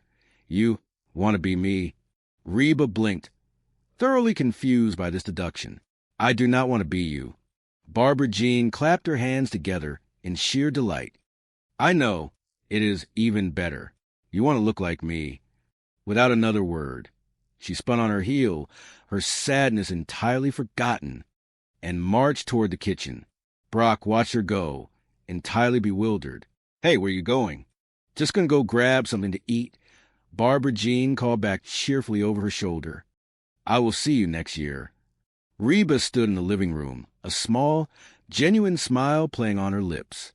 Despite the chaos, the misunderstandings, and the sheer volume of Barbara Jean's personality, the honesty had cleared the air. The heavy weight of insecurity and jealousy that had been pressing down on the household had finally lifted. Chapter 6. The True Meaning of New Pretty. Later that evening, the house was quiet. The drama of the fitness center and the green smoothies had faded into the comforting hum of the suburban night. Van was sitting on the couch in the living room, mindlessly flipping through the channels on the television, looking for a sports game or a mindless comedy to end the day. Ben walked into the room, carrying a bowl of popcorn. Hey, buddy, he said, taking a seat beside Van. What are we watching? Van sighed, dropping the remote control onto the coffee table. No, we are not. Want a rock, paper, scissors for it? Let us go. Ben smirked, raising his fist. You're going to pick scissors, are not you? Van scowled, recognizing defeat before the game even began. Get out. Before Ben could retaliate, the sound of footsteps echoed on the staircase. Cheyenne slowly walked down the steps, her head bowed down, looking incredibly nervous. Van turned around, his eyes widening in absolute shock. Cheyenne was wearing a bright, platinum blonde wig. It was styled in a sharp, modern cut that was completely different from her usual soft, brown waves. Hey, honey, Cheyenne said softly, her voice trembling slightly. Van stood up, entirely confused. Hey, baby. What? What is that? Cheyenne stopped at the bottom of the stairs, nervously twirling a strand of the synthetic blonde hair around her finger. I need to talk to you. Ben, sensing the private nature of the conversation, quickly grabbed his bowl of popcorn and scrambled off the couch. Oh, honey, I just got the television, he mumbled as an excuse, hurrying out of the room to give them space. Van walked over to his wife, his expression softening. He reached out, gently touching the edge of the wig. What is this all about, Che? Cheyenne looked up at him, her eyes shining with unshed tears. The insecurity that had been building inside her ever since Barbara Jean's transformation finally spilled over. Well, I started thinking that maybe you do not think of me as new pretty because I do not do enough to keep your interest. Van's heart broke at her words. He immediately wrapped his arms around her, pulling her into a tight, comforting embrace. No, honey, you are way hot. Guilty as charged. Cheyenne rested her head against his chest, finding comfort in his familiar heartbeat. But anyway, I thought that maybe I should, change my look every now and then just to keep things fresh. So, I bought a wig. Van gently pulled back, looking deeply into her eyes. He reached up and carefully lifted the blonde wig off her head, revealing her beautiful, natural brown hair underneath. He tossed the wig onto the nearby armchair. Cheyenne, put that down, Ben said softly, his voice filled with profound, quiet sincerity that he rarely showed. Listen to me. Cheyenne sniffled, looking up at him, her heart pounding with anticipation. Van cupped her face in his hands, his thumbs gently wiping away a stray tear that had escaped down her cheek. I think it is a good thing that when I look at you, I do not see the beautiful girl with the killer body. I see my wife. Cheyenne's breath caught in her throat. The words washed over her, soothing the sharp edges of her insecurities. And I am attracted to her, whether she is all dressed up, ready to go out, or just sitting on the couch wearing those washed-up flannel pajamas. Van continued, his eyes shining with pure, unadulterated love. Really? Cheyenne smiled, a genuine, warm smile that reached her eyes. Yeah. Van leaned in, resting his forehead against hers. You are beautiful to me because of who you are, the way you laugh, the way you care about people. the way you love our family." Cheyenne let out a soft, watery laugh, wrapping her arms around his waist. "Ah, I feel kind of stupid." Van grinned, kissing the top of her head. "That is also who you are, and I love it." He stepped back, taking her hand in his. His playful, energetic demeanor returned. "Come on, you. Where are we going?" Cheyenne tilted her head, a teasing sparkle returning to her eyes. "Oh, we're going upstairs." Van stopped, pulling her back slightly, a mischievous grin spreading across his face. "Hold on. I thought you did not want me to leave you alone." Cheyenne laughed, pulling him toward the staircase. "Sometimes I want to feel new pretty." As they walked up the stairs together, hand in hand, the house finally settled into a peaceful quiet. The day had been filled with misunderstandings, jealousy, and far too much wheatgrass. But in the end, it had revealed a profound truth that transcended physical appearances.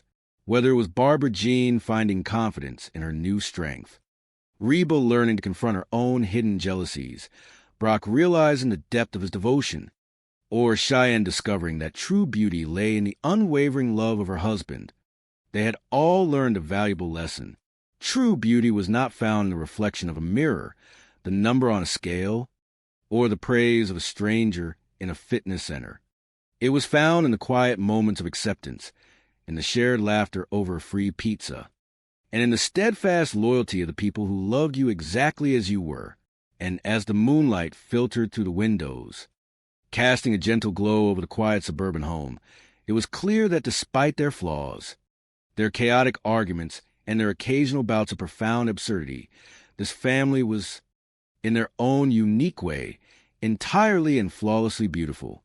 The morning sun poured through the expansive glass windows of the bustling kitchen, casting a brilliant and warm golden glow over meticulously polished granite countertops. The house was usually a sanctuary of peace at this hour, but today, a distinct atmosphere of profound bewilderment hung heavily over the room. Ben stood near the center island, his eyes wide with a mixture of utter awe and sheer disbelief. Beside him stood Van, shaking his head slowly as he surveyed the astonishing aftermath of what could only be described as a spectacular culinary hurricane. Ben gestured toward the empty food containers scattered across the pristine surface. He leaned in close to Van, lowering his voice to a conspiratorial whisper. "That woman is out of control. She is like a locust. She has eaten everything in the house." Van crossed his arms over his chest, his brow furrowed in deep contemplation as he examined the bizarre scene before them. He reached out and lifted a small, delicate glass object into bright sunlight. "She has eaten everything in Mr. H's house." Van agreed, his voice filled with a profound sense of wonder. "Look, even the salt and pepper shakers are empty. How does someone even accomplish that?" Ben let out a long, heavy sigh and leaned his back against the cool steel of the refrigerator door. "Why do you not just tell her she has eaten too much?"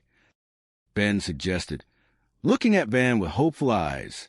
Van immediately took a step backward, raising his hands in a defensive posture.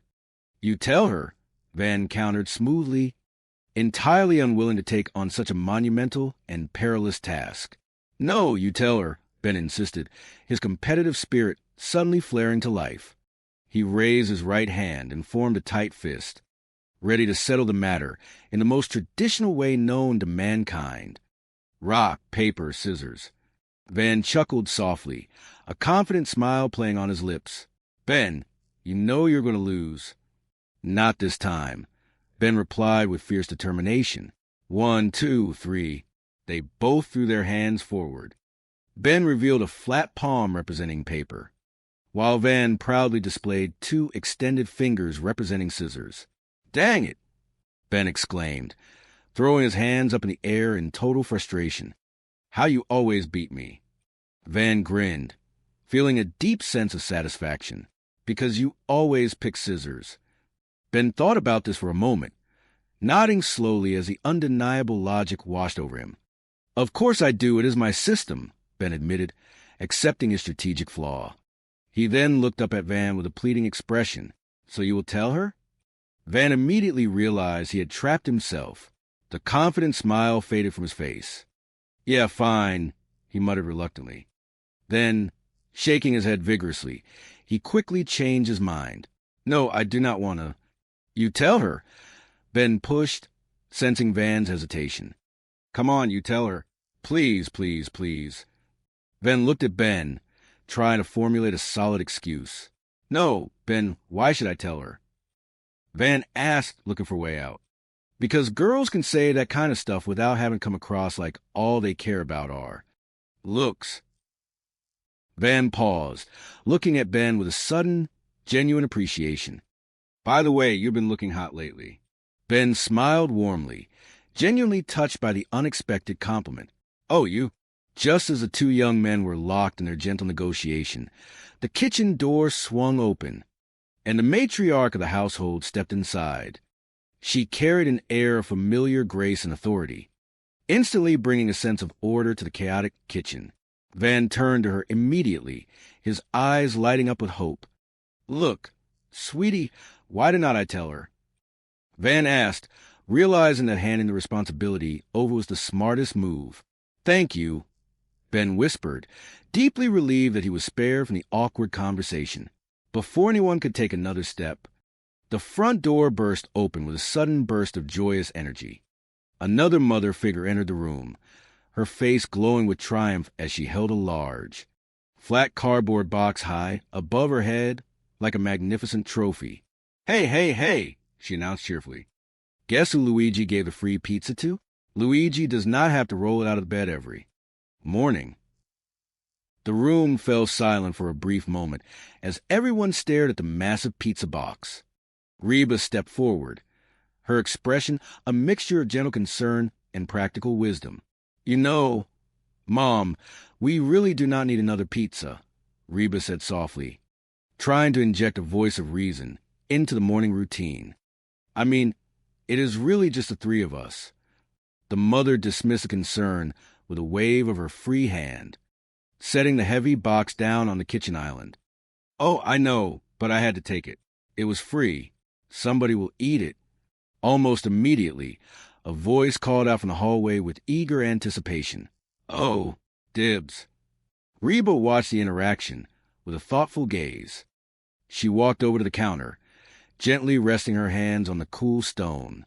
A new realization was beginning to dawn on her, a desire for positive change that went beyond just one morning.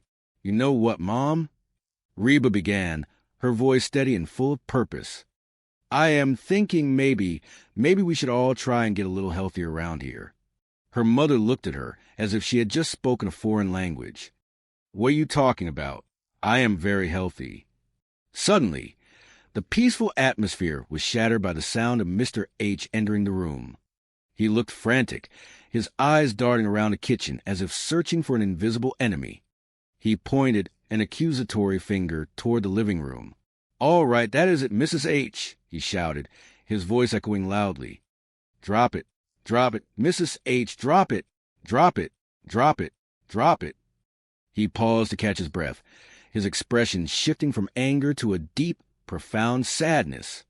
Mrs. H, I cannot stand to see you do this to yourself. It is like you are trying to eat yourself to death. Why? What happened to you? What is different?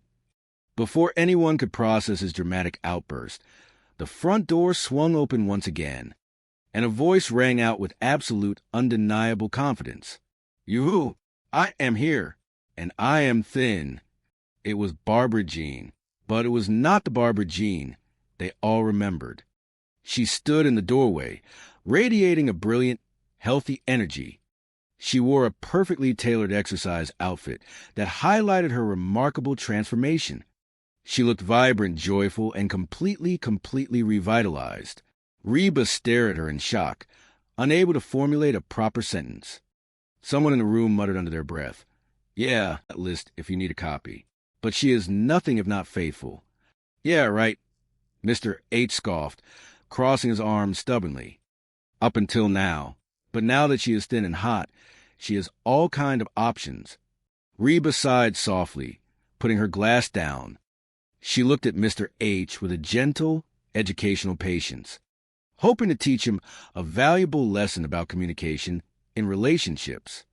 Look, Brock, if it is worrying you that much. Be honest with her. Tell her how you feel. Tell her that you just need a hug every now and then. Mr. H stared at her as if she had lost her mind. Oh, now there's a great idea. See? Why, since my competition is a macho, muscular dude, I should go the other way and appear all weak and whiny. Your solutions are ridiculous. Reba makes me to spy on those. Stupid. He pointed an angry finger at Reba's glass. Hard to believe they are supposed to be good for you. As Mr. H stormed out of the kitchen, another figure walked in. Hey, Mrs. H, you off for your power walk? Man, I love old people. Van chimed in from the living room, always ready with a random observation. Power walking, moving along, swinging their arms, like there's a big sale for false teeth. Reba shook her head, feeling a profound sense of exhaustion from the morning's drama. No, I am not going for my power walk. This whole physical thing is getting everybody acting wacko. What do you mean? Someone asked softly. Well, your dad thinks that the guy who gave Barbara Jean her new body is wanting to take a four-spin. Reba explained, summarizing the chaotic situation. He probably does, Van agreed solemnly, stepping fully into the kitchen. What are you talking about? Guys are pigs. They are dogs. They are all animals. They just care about hot women. They are hot dogs. My point is that when you got a hot lady, you got to keep your guard up at all times. Reba looked at Van, mildly impressed by his surprising moment of profound, albeit crude, wisdom. I used to, she murmured quietly, a hint of reflection in her voice. Van misread her tone entirely. You used to? No. Baby, do not take like that. It is just that I have grown into a mature, stable individual. That is all. Well, I do not like it. A frustrated voice shouted from the hallway. Reba turned her attention as Ben walked into the room, holding a half-eaten sandwich. Where have you been? Reba asked gently. I went to get something to eat, Ben mumbled between bites. Reba looked at him, pondering the complicated web of human relationships. So, Ben, you think that Brock might be right about this trainer? Ben swallowed his food thoughtfully, offering a surprisingly mature perspective. Sure, this guy could be hot for Barbara Jean, but since Barbara Jean is not looking to play, there is no problem. And it is obvious Barbara Jean is not looking. Why is this obvious? Reba asked, genuinely intrigued by his logic. 2 reasons, Ben stated confidently. Barbara Jean is not good at keeping secrets, and she thinks of you as her best friend. If she were fooling around with this guy, she would be constantly talking about him to you. Heck, she would probably even want you to meet him. Reba froze, her eyes widening as realization struck her like a bolt of lightning. She replayed the morning's conversation in her head. Meet him? Oh! Without another word, Reba grabbed her keys and dashed toward the door. Where are you going? Ben called out after her. Go down to the gym with the rest of the wackos, Reba yelled back, already halfway out the door. All right, Ben shouted encouragingly. Well, keep those arms a-swinging. The local gymnasium was a sprawling cathedral of chrome, mirrors, and relentless, pulsating energy. Bright fluorescent lights illuminated rows upon rows of complex machinery. The air was thick with the scent of exertion and the rhythmic, thumping bass of upbeat dance music. It was a world completely foreign to Reba, a place where people seemed completely dedicated to the singular pursuit of physical perfection.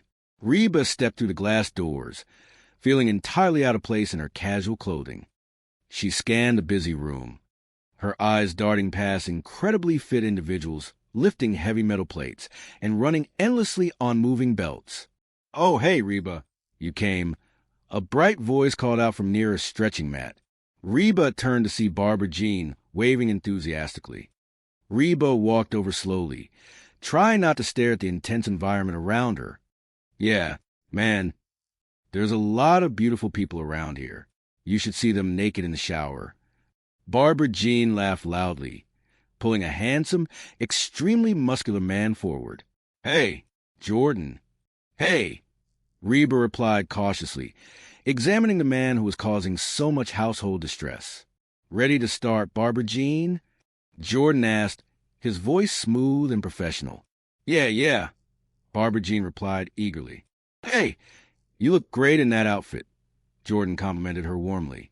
Oh, well, the other woman is getting kind of baggy, Barbara Jean joked, doing a little spin.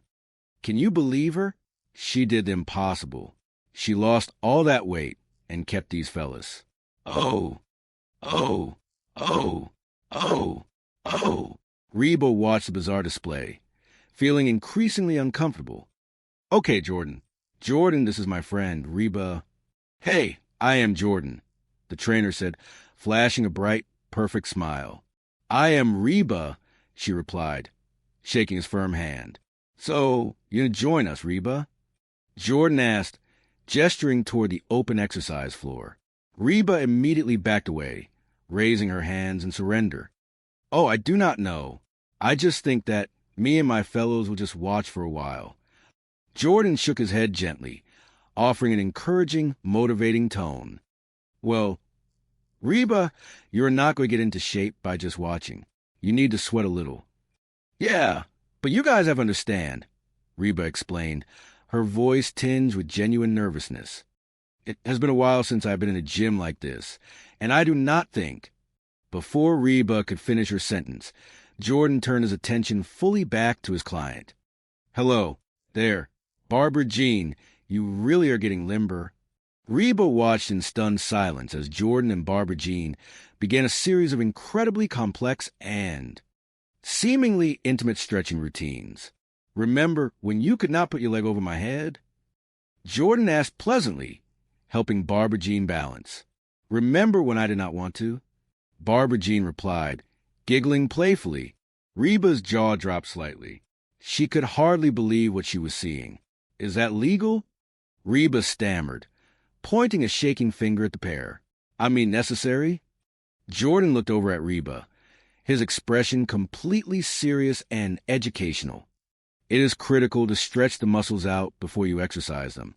Yeah, otherwise, you could really hurt something. He turned back to Barbara Jean. Turn over.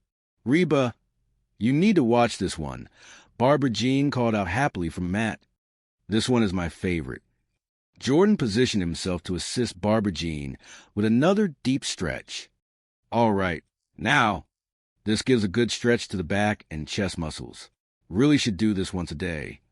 Barbara Jean let out a loud, exaggerated sigh of relief. Oh, I would do it all day if I could. Reba felt a sudden wave of intense heat flush her face. The situation looked undeniably scandalous from a purely visual perspective. Is this one of these gyms that has the heat on real high? Reba asked, fanning herself with her hand. I am sweating. Okay. Oh, wow. Time for some weightlifting, Jordan announced smoothly, ending the stretching session. Oh, good. Reba muttered to herself, feeling a deep sense of relief. That is enough of that stretching. Hello. Okay. Jordan handed Barbara Jean a pair of silver dumbbells.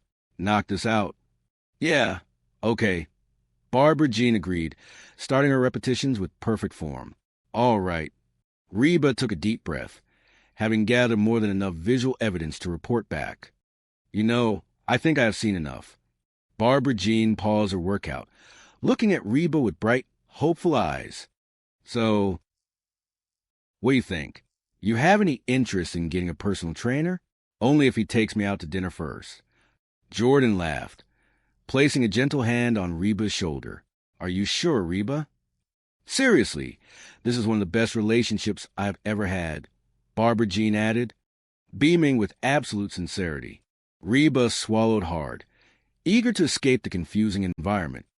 Oh, I think Jordan has his hands full with you. Oh, you are a beginner, Reba, Jordan noted thoughtfully. You will start with Dot. Dot. A massive, incredibly intimidating female trainer marched over. She looked as though she could lift a small automobile without breaking a sweat. Yeah. Dot barked loudly. This is Reba. Jordan introduced them. She seems a little tense. I would spend some extra time on the stretching. Dot cracked her knuckles loudly. Hey, get down there. Reba did not wait a single second. She turned and fled the gymnasium, the chaotic sounds of fitness fading behind her as she hurried back to the safety of her home. When Reba finally burst through the front door of the house, Mr. H was waiting anxiously in the living room. He practically leaped off the couch the moment he saw her. So did you see him? Mr. H demanded immediately. What is he like? Is he little? Could I take him?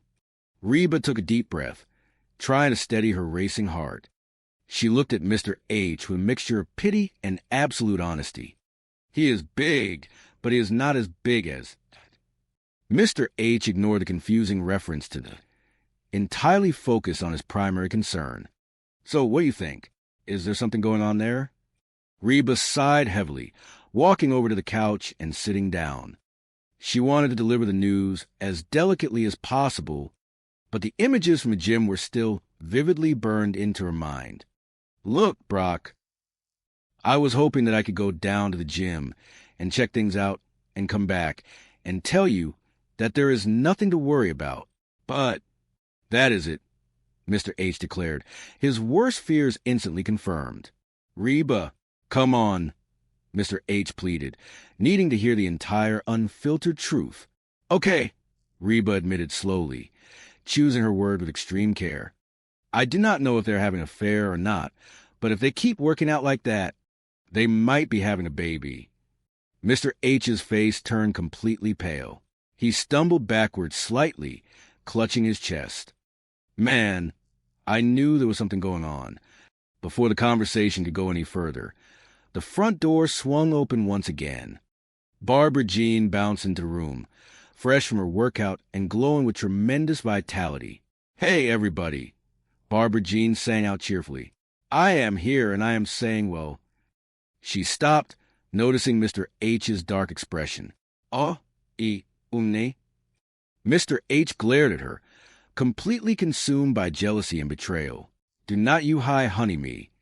Barbara Jean looked genuinely confused, dropping her gym bag onto a chair. What are you talking about? Oh, man, Mr. H groaned, pacing back and forth angrily. Did you honestly think that I would not find out about you and Jordan? Barbara Jean's eyes widened in sheer shock. What? We were working out. It was perfectly innocent. Mr. H turned to Reba, pointing an accusatory finger. Reba, tell him what you saw. Reba shrank back into the cushions of the couch, desperately wanting to be anywhere else in the world. I do not want to get involved. Mr. H turned back to his wife. She said you were having an affair. Barbara Jean threw her hands up in the air, deeply offended. Any more than I already am. She took a deep breath, establishing a completely firm and definitive tone. Okay, Jordan and I are not having an affair. He is gay. The entire room fell into an immediate, stunned silence. Mr. H stopped pacing, his mouth hanging open in utter disbelief. What? Barbara Jean crossed her arms over her chest, staring fiercely at Reba. Reba, do you honestly think I will let a straight man grab my breasts? Mr. H's head snapped back toward Barbara Jean. Excuse me, he grabbed your breasts. He is gay, Barbara Jean reiterated firmly, as if that explained the entire situation perfectly. He was not touching them, he was arranging them. Carry on with your lives. With absolute dignity, Barbara Jean turned and began to walk toward the kitchen. Mr. H let out a massive sigh of relief, the heavy burden of jealousy instantly lifting from his shoulders. But the tension in the room was far from resolved. No, Reba, Barbara Jean said softly, stopping in her tracks and turning back to face her friend. Her voice was trembling slightly with genuine emotion. Everything is not fine. I had no idea you were so threatened by the new me, the slim waist, the toned legs, the phallus. The phallus, Reba repeated, utterly confused by the terminology. The girls, Barbara Jean clarified, pointing downward. Oh, the puppies. Reba stood up from the couch, feeling deeply defensive and slightly embarrassed. I am not threatened by you. Really, Barbara Jean challenged, her voice raising in pitch. Yeah, Reba insisted, though her voice lacked its usual strong conviction. Then why did you go down to the gym? Barbara Jean asked, her eyes filled with profound hurt. What, were you spying on me? Reba hesitated, looking away for a brief moment. No. Okay. Yes, I went down to the gym because I thought there was something going on between you and Jordan. Why would you think that? Barbara Jean asked, genuinely heartbroken that her best friend would suspect her of such terrible behavior. Reba took a step forward, finally letting out the frustration that had been building inside her all morning. I have not, Barbara Jean protested immediately. Yes, you have, Reba countered firmly, holding her ground. Ever since you lost all that weight, you are pushy and obnoxious, and you always want to be the center of attention. From the kitchen, a quiet voice muttered in agreement. Hello? I have always been that way. She kind of got a point there. Reba nodded, acknowledging the truth. Yeah, well, something has changed, Barbara Jean. Barbara Jean looked down at the floor, suddenly looking very small, despite her newly found physical confidence. Yeah, the way you guys look at me, she whispered softly. I am still the same Barbara Jean I always was. I am just less winded. The sheer vulnerability in her voice pierced straight through Reba's defensive walls. Reba looked at her friend, realizing the deep truth in Barbara Jean's words. It was not Barbara Jean who had changed. It was how everyone else was reacting to her success. I know she might be right. Someone observed quietly from the corner. Could be us. Mr. H stepped forward, placing a gentle, loving hand on Barbara Jean's shoulder. I am sorry, honey. Reba just got me all worked up. That is... Reba started to protest, but she stopped herself. She took a deep breath, prepared to do something incredibly difficult but entirely necessary. She needed to be honest, not just with Barbara Jean, but with herself. Look, Barbara Jean, Reba began, her voice soft and full of genuine remorse. The truth is, I think I went down to the gym almost hoping that I would find you doing something wrong. You know, anything, so I could feel superior to you and your skinny butt. So, I am sorry. Barbara Jean slowly looked up, her tear-filled eyes widening with sudden, beautiful realization. Saudi? Yeah, Reba nodded humbly. Suddenly, a massive, radiant smile spread across Barbara Jean's face. The hurt and betrayal vanished instantly, replaced by absolute, pure joy. This is great, she exclaimed, clapping her hands together. For the first time since we have known each other, you want to be me. Reba quickly corrected her. I do not want to be you. I know. Barbara Jean squealed, practically jumping up and down with excitement. It is even better. You want to look like me. Overwhelmed with happiness, Barbara Jean spun around and marched toward the kitchen, entirely reinvigorated. Reba watched her go, a genuine, warm smile finally breaking across her face. Hey, where you going? Reba asked gently. Just gonna go grab something to eat. Barbara Jean called back happily over her shoulder. I will see you next year, Reba chuckled, deeply relieved that their friendship had survived the tempestuous morning. Later that afternoon, the house had finally settled back into a peaceful rhythm. In the living room, Van and Ben were sitting side by side on the comfortable sofa, staring intently at the television screen. Hey, buddy, what are we watching? Van asked, looking at the rapidly changing images. No, we are not, Ben replied quickly, reaching for the remote control. Ben blocked his hand. Want a rock, paper, scissors for it? Let us go. Ben narrowed his eyes, determined to win this time. You're going to pick scissors, are not you? Get out. Van laughed, playfully shoving. Mare continues, Reba whispered to herself, feeling a strange mix of astonishment and deep, unexplainable irritation. She turned away, determined not to let the sudden transformation derail her own morning. She began humming a tune to herself to block out Barbara Jean's excited chatter. My roots are planted in the past, though my life is changing fast. Who I am is who I want to be. A single mom who works too hard, who loves her kids and never stops. With gentle hands and the heart of a fighter. I am a survivor. Ben tugged on Reba's sleeve. Mother, make us some pancakes. Reba shook her head firmly, reaching into the refrigerator for a bundle of leafy greens and a carton of almond milk. No, I am making everyone a power smoothie. And this afternoon, I am taking a power walk. Van chuckled, leaning against the counter. Power walk? Oh, forget your power cane. Cheyenne glared at her husband. Van, that is not nice. Mother does aerobics. She could shatter her hip? Van pointed out reasonably. Reba leveled a cold, hard stare at her son-in-law. And yet, in the blink of an eye, I can make you both homeless. The back door opened again and Brock walked in, looking exhausted and slightly disheveled. Hey, everybody. Barbara Jean immediately bounced over to him. I am here and I am... Brock, not even looking up, waved a hand in her face. Oh, shut up and have a donut. The kitchen fell silent again, the tension thick enough to cut with a butter knife.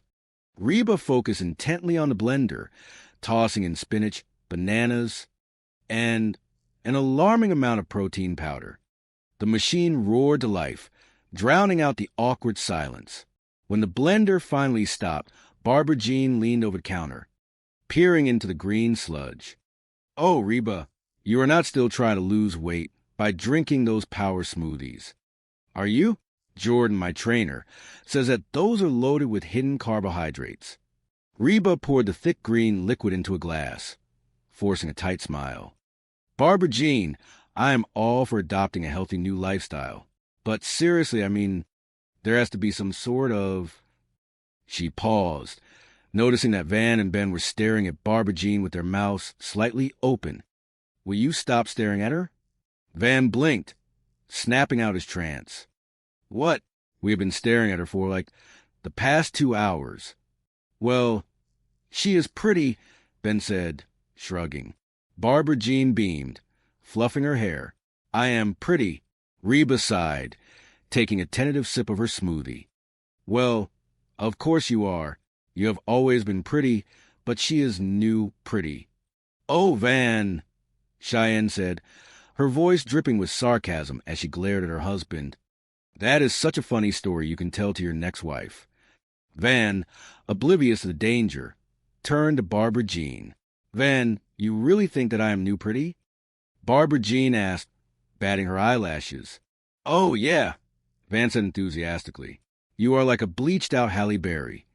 Thank you, Barbara Jean giggled. You are welcome, Van replied proudly. Cheyenne stormed out of the kitchen. I'm going to go make some calls. Van watched her leave, entirely confused, before turning his attention back to Barbara Jean. So, Barbara Jean, yeah. Is it true that when you lose a bunch of weight, you want to do, you know? Van gestured vaguely with his hands. Bonza cabonza. Van! Reba scolded, swatting his arm with a dish towel. Van rubbed his arm, calling out toward the hallway. Oh, Cheyenne, do not be upset. You are still hot. You are like a bleached-out Jan Brady. January Jan Brady. From the hallway, Cheyenne's voice echoed back, filled with dramatic anguish. I am Marcia. Marcia, Marcia, Marcia. The trainer named Jordan.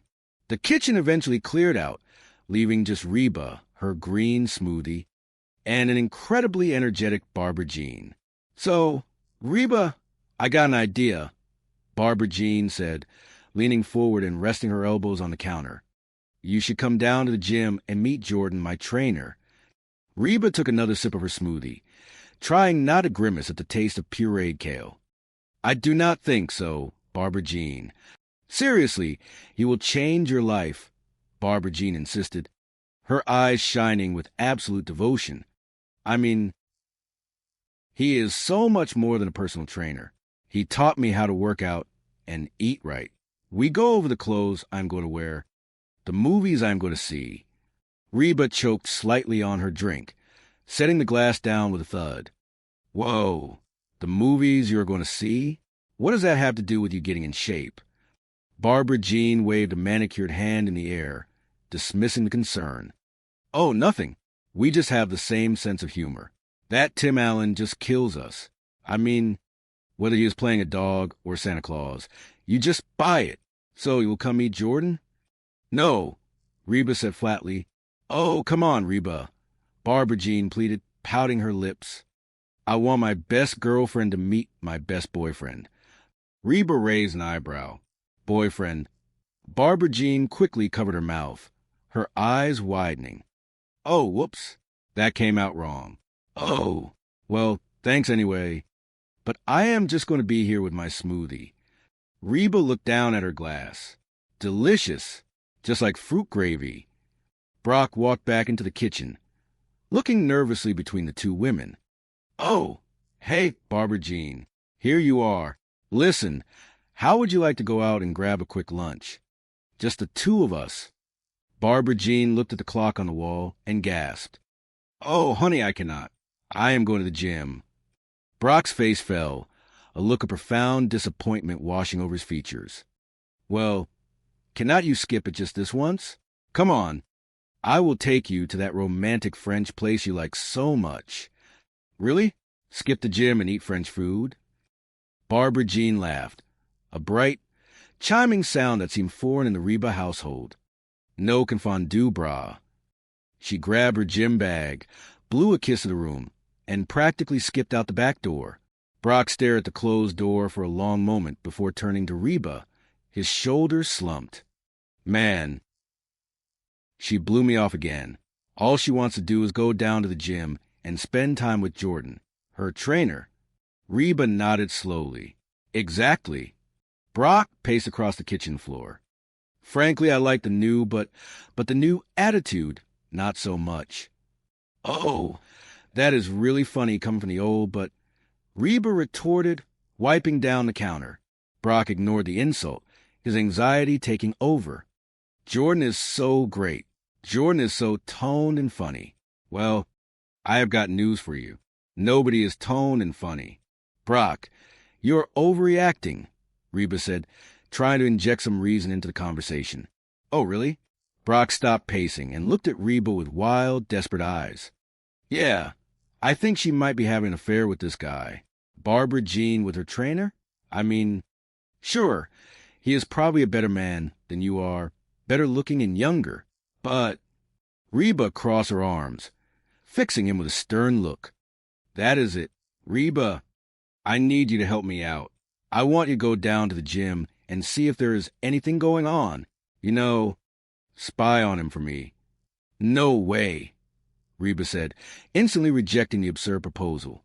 You know, Barbara Jean may have a long list of faults, and I have that list if you need a copy, but she is nothing if not faithful.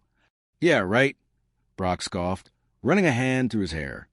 Up until now, but now that she is thin and hot, she has all kind of options. Reba sighed, feeling a sudden pang of sympathy for her ex-husband. Despite their history, seeing him this insecure was pathetic. Look, Brock, if it is worrying you that much, be honest with her. Tell her how you feel. Tell her that you just need a hug every now and then. Brock stared at her as if she had just suggested he fly to the moon. Oh, now there's a great idea. See? Why, since my competition is a macho, muscular dude, I should go the other way and appear all weak and whiny. Your solutions are ridiculous. Reba makes me to spy on those. Stupid. He trailed off, storming out of the kitchen and leaving Reba alone with her fruit gravy, the undercover mother. Later that afternoon, Reba was lacing up her most sensible walking shoes. She had firmly decided against spying on Barbara Jean. It was beneath her. It was ridiculous. It was a complete invasion of privacy. Hard to believe they are supposed to be good for you, she muttered to herself. Adjusting the laces, Van wandered into the living room, carrying a massive bowl of cereal. Hey, Mrs. H, you off your power walk? Man, I love old people. Power walking, moving along, swinging their arms, like there's a big sale for false teeth. Reba stood up, glaring at him. No, I am not going for my power walk. This whole physical thing is getting everybody acting wacko. Ben scooped a large spoonful of cereal into his mouth. What do you mean? Well, Reba began pacing the living room. Your dad thinks that the guy who gave Barbara Jean her new body is wanting to take a 4-spin. He probably does. Von nodded sagely, chewing thoughtfully. What are you talking about? Guys are pigs. They are dogs. They are all animals. They just care about hot women. They are hot dogs. Reba stopped pacing and stared at him. My point is that when you got a hot lady, you got to keep your guard at all times. I used to, Van said, a hint of sadness in his voice. Reba's motherly instincts kicked in immediately. You used to? No. Baby, do not take like that. It is just that I have grown into a mature, stable individual. That is all. Cheyenne walked into the room, holding a brightly colored shopping bag. Well, I do not like it, she declared, her voice trembling slightly. Reba said, looking at her daughter, where have you been? I went to get something to eat, Cheyenne replied evasively, clutching the bag tightly to her chest. Reba decided to table Cheyenne's mysterious mood for the moment. She turned to Ben, who was sitting on the couch playing a video game. So, Ben, you think that Brock might be right about this trainer? Ben paused his game, looking up with the clear, unclouded logic of youth. Sure, this guy could be hot for Barbara Jean, but since Barbara Jean is not looking to play, there is no problem. And it is obvious Barbara Jean is not looking. Why is this obvious? Reba asked, genuinely curious. 2 reasons, Ben stated, holding up 2 fingers. Barbara Jean is not good at keeping secrets, and she thinks of you as her best friend. If she were fooling around with this guy, she would be constantly talking about him to you. Heck, she would probably even want you to meet him. Reba froze. The words echoed in her mind. She would probably even want you to meet him. Meet him? Reba whispered, her eyes widening. She grabbed her purse from the entryway table. Oh, where you going? Van asked, nearly dropping his cereal bowl. Go down to the gym with the rest of the wackos, Reba announced, throwing open the front door. All right, Van called out after her. Well, keep those arms a-swinging. The stretching incident. The local fitness center was a sensory overload of neon spandex, thumping electronic music, and a distinct, overwhelming smell of perspiration and lemon-scented cleaning products. Reba stood awkwardly near the entrance, feeling entirely out of place in her denim jeans and cotton blouse. Oh, hey, Reba. You came. A bright voice called out over the sound of clanking weights. Reba turned to see Barbara Jean jogging toward her on a treadmill, looking impossibly energized. Reba walked over, looking around the room. Yeah, man, there's a lot of beautiful people around here. Barbara Jean leaned in, whispering conspiratorially. You should see them naked in the shower. Reba grimaced. Hey! A tall, incredibly muscular man with a perfectly styled haircut and a blindingly white smile approached them. Jordan. Hey! Barbara Jean breathed, her eyes lighting up. Ready to start, Barbara Jean? Jordan asked, his voice smooth and professional. Yeah. Barbara Jean agreed eagerly. Hey, you look great in that outfit, Jordan complimented, giving her an approving nod. Oh, well, the other woman is getting kind of baggy. Barbara Jean laughed, gesturing to her loose top. She turned to Reba. Can you believe her? She did the impossible. She lost all that weight and kept these fellas. Oh. She patted her chest proudly. Reba's eyes widened in horror. Okay, Jordan, this is my friend, Reba. Hey, I am Jordan, he said, extending a massive hand. I am Reba, she replied, shaking his hand hesitantly. So, you gonna join us, Reba? Jordan asked, gesturing toward the stretching mats. Reba took a step back. Oh, I do not know. I just think that, me and my, fellows would just watch for a while. Jordan shook his head, an encouraging smile on his face. Well, Reba, you're not going to get into shape by just watching. You need to sweat a little. Yeah, but you guys have to understand, Reba stammered, looking for an exit. It has been a while since I've been in a gym like this, and I do not think. Hello, there, Jordan said, suddenly turning his attention back to Barbara Jean, who was lying down on a blue exercise mat. Barbara Jean, you really are getting limber. Remember when you could not put your leg over my head? Remember when I did not want to? Barbara Jean giggled. Reba watched in sheer disbelief as Jordan began to stretch Barbara Jean's leg in a way that seemed physically impossible and entirely inappropriate for a public setting. Is that legal? Reba stammered, pointing at the tangled limbs. I mean necessary? It is critical to stretch the muscles out before you exercise them. Jordan explained calmly, not breaking a sweat. Yeah, Barbara Jean agreed, wincing slightly. Otherwise, you could really hurt something. Turn over, Jordan instructed. Barbara Jean rolled onto her stomach. Reba, you need to watch this one, Barbara Jean called out, her voice muffled by the mat. This one is my favorite. Jordan knelt beside Barbara Jean and placed his hands firmly on her back, pulling her arms backward in a deep stretch. All right, now, this gives a good stretch to the back and chest muscles. Really should do this once a day. Oh, I would do it all day if I could, Barbara Jean moaned happily. Reba felt her face flush with heat. She fanned herself with her hand. You know, is this one of these, gyms that has the heat on real high? I am sweating. Okay. Jordan finally released Barbara Jean. Oh, wow. Time for some weightlifting. Oh, good, Reba said, breathing a sigh of relief. That is enough of that stretching. Hello. Okay. Jordan walked over to a rack of free weights. Knock this out. Yeah, okay. All right, Barbara Jean said, following him. Reba grabbed her purse, desperate to escape the neon nightmare. You know, I think I've seen enough. Barbara Jean stopped and looked at her. So, what do you think? You have any interest in getting a personal trainer? Only if he takes me out to dinner first, Reba muttered. Are you sure, Reba? Barbara Jean asked, her expression turning sincere. Seriously, this is one of the best relationships I have ever had. Reba looked from Barbara Jean to the incredibly muscular Jordan. Oh, I think Jordan has his hands full with you. Oh, you are a beginner, Reba, Barbara Jean said brightly.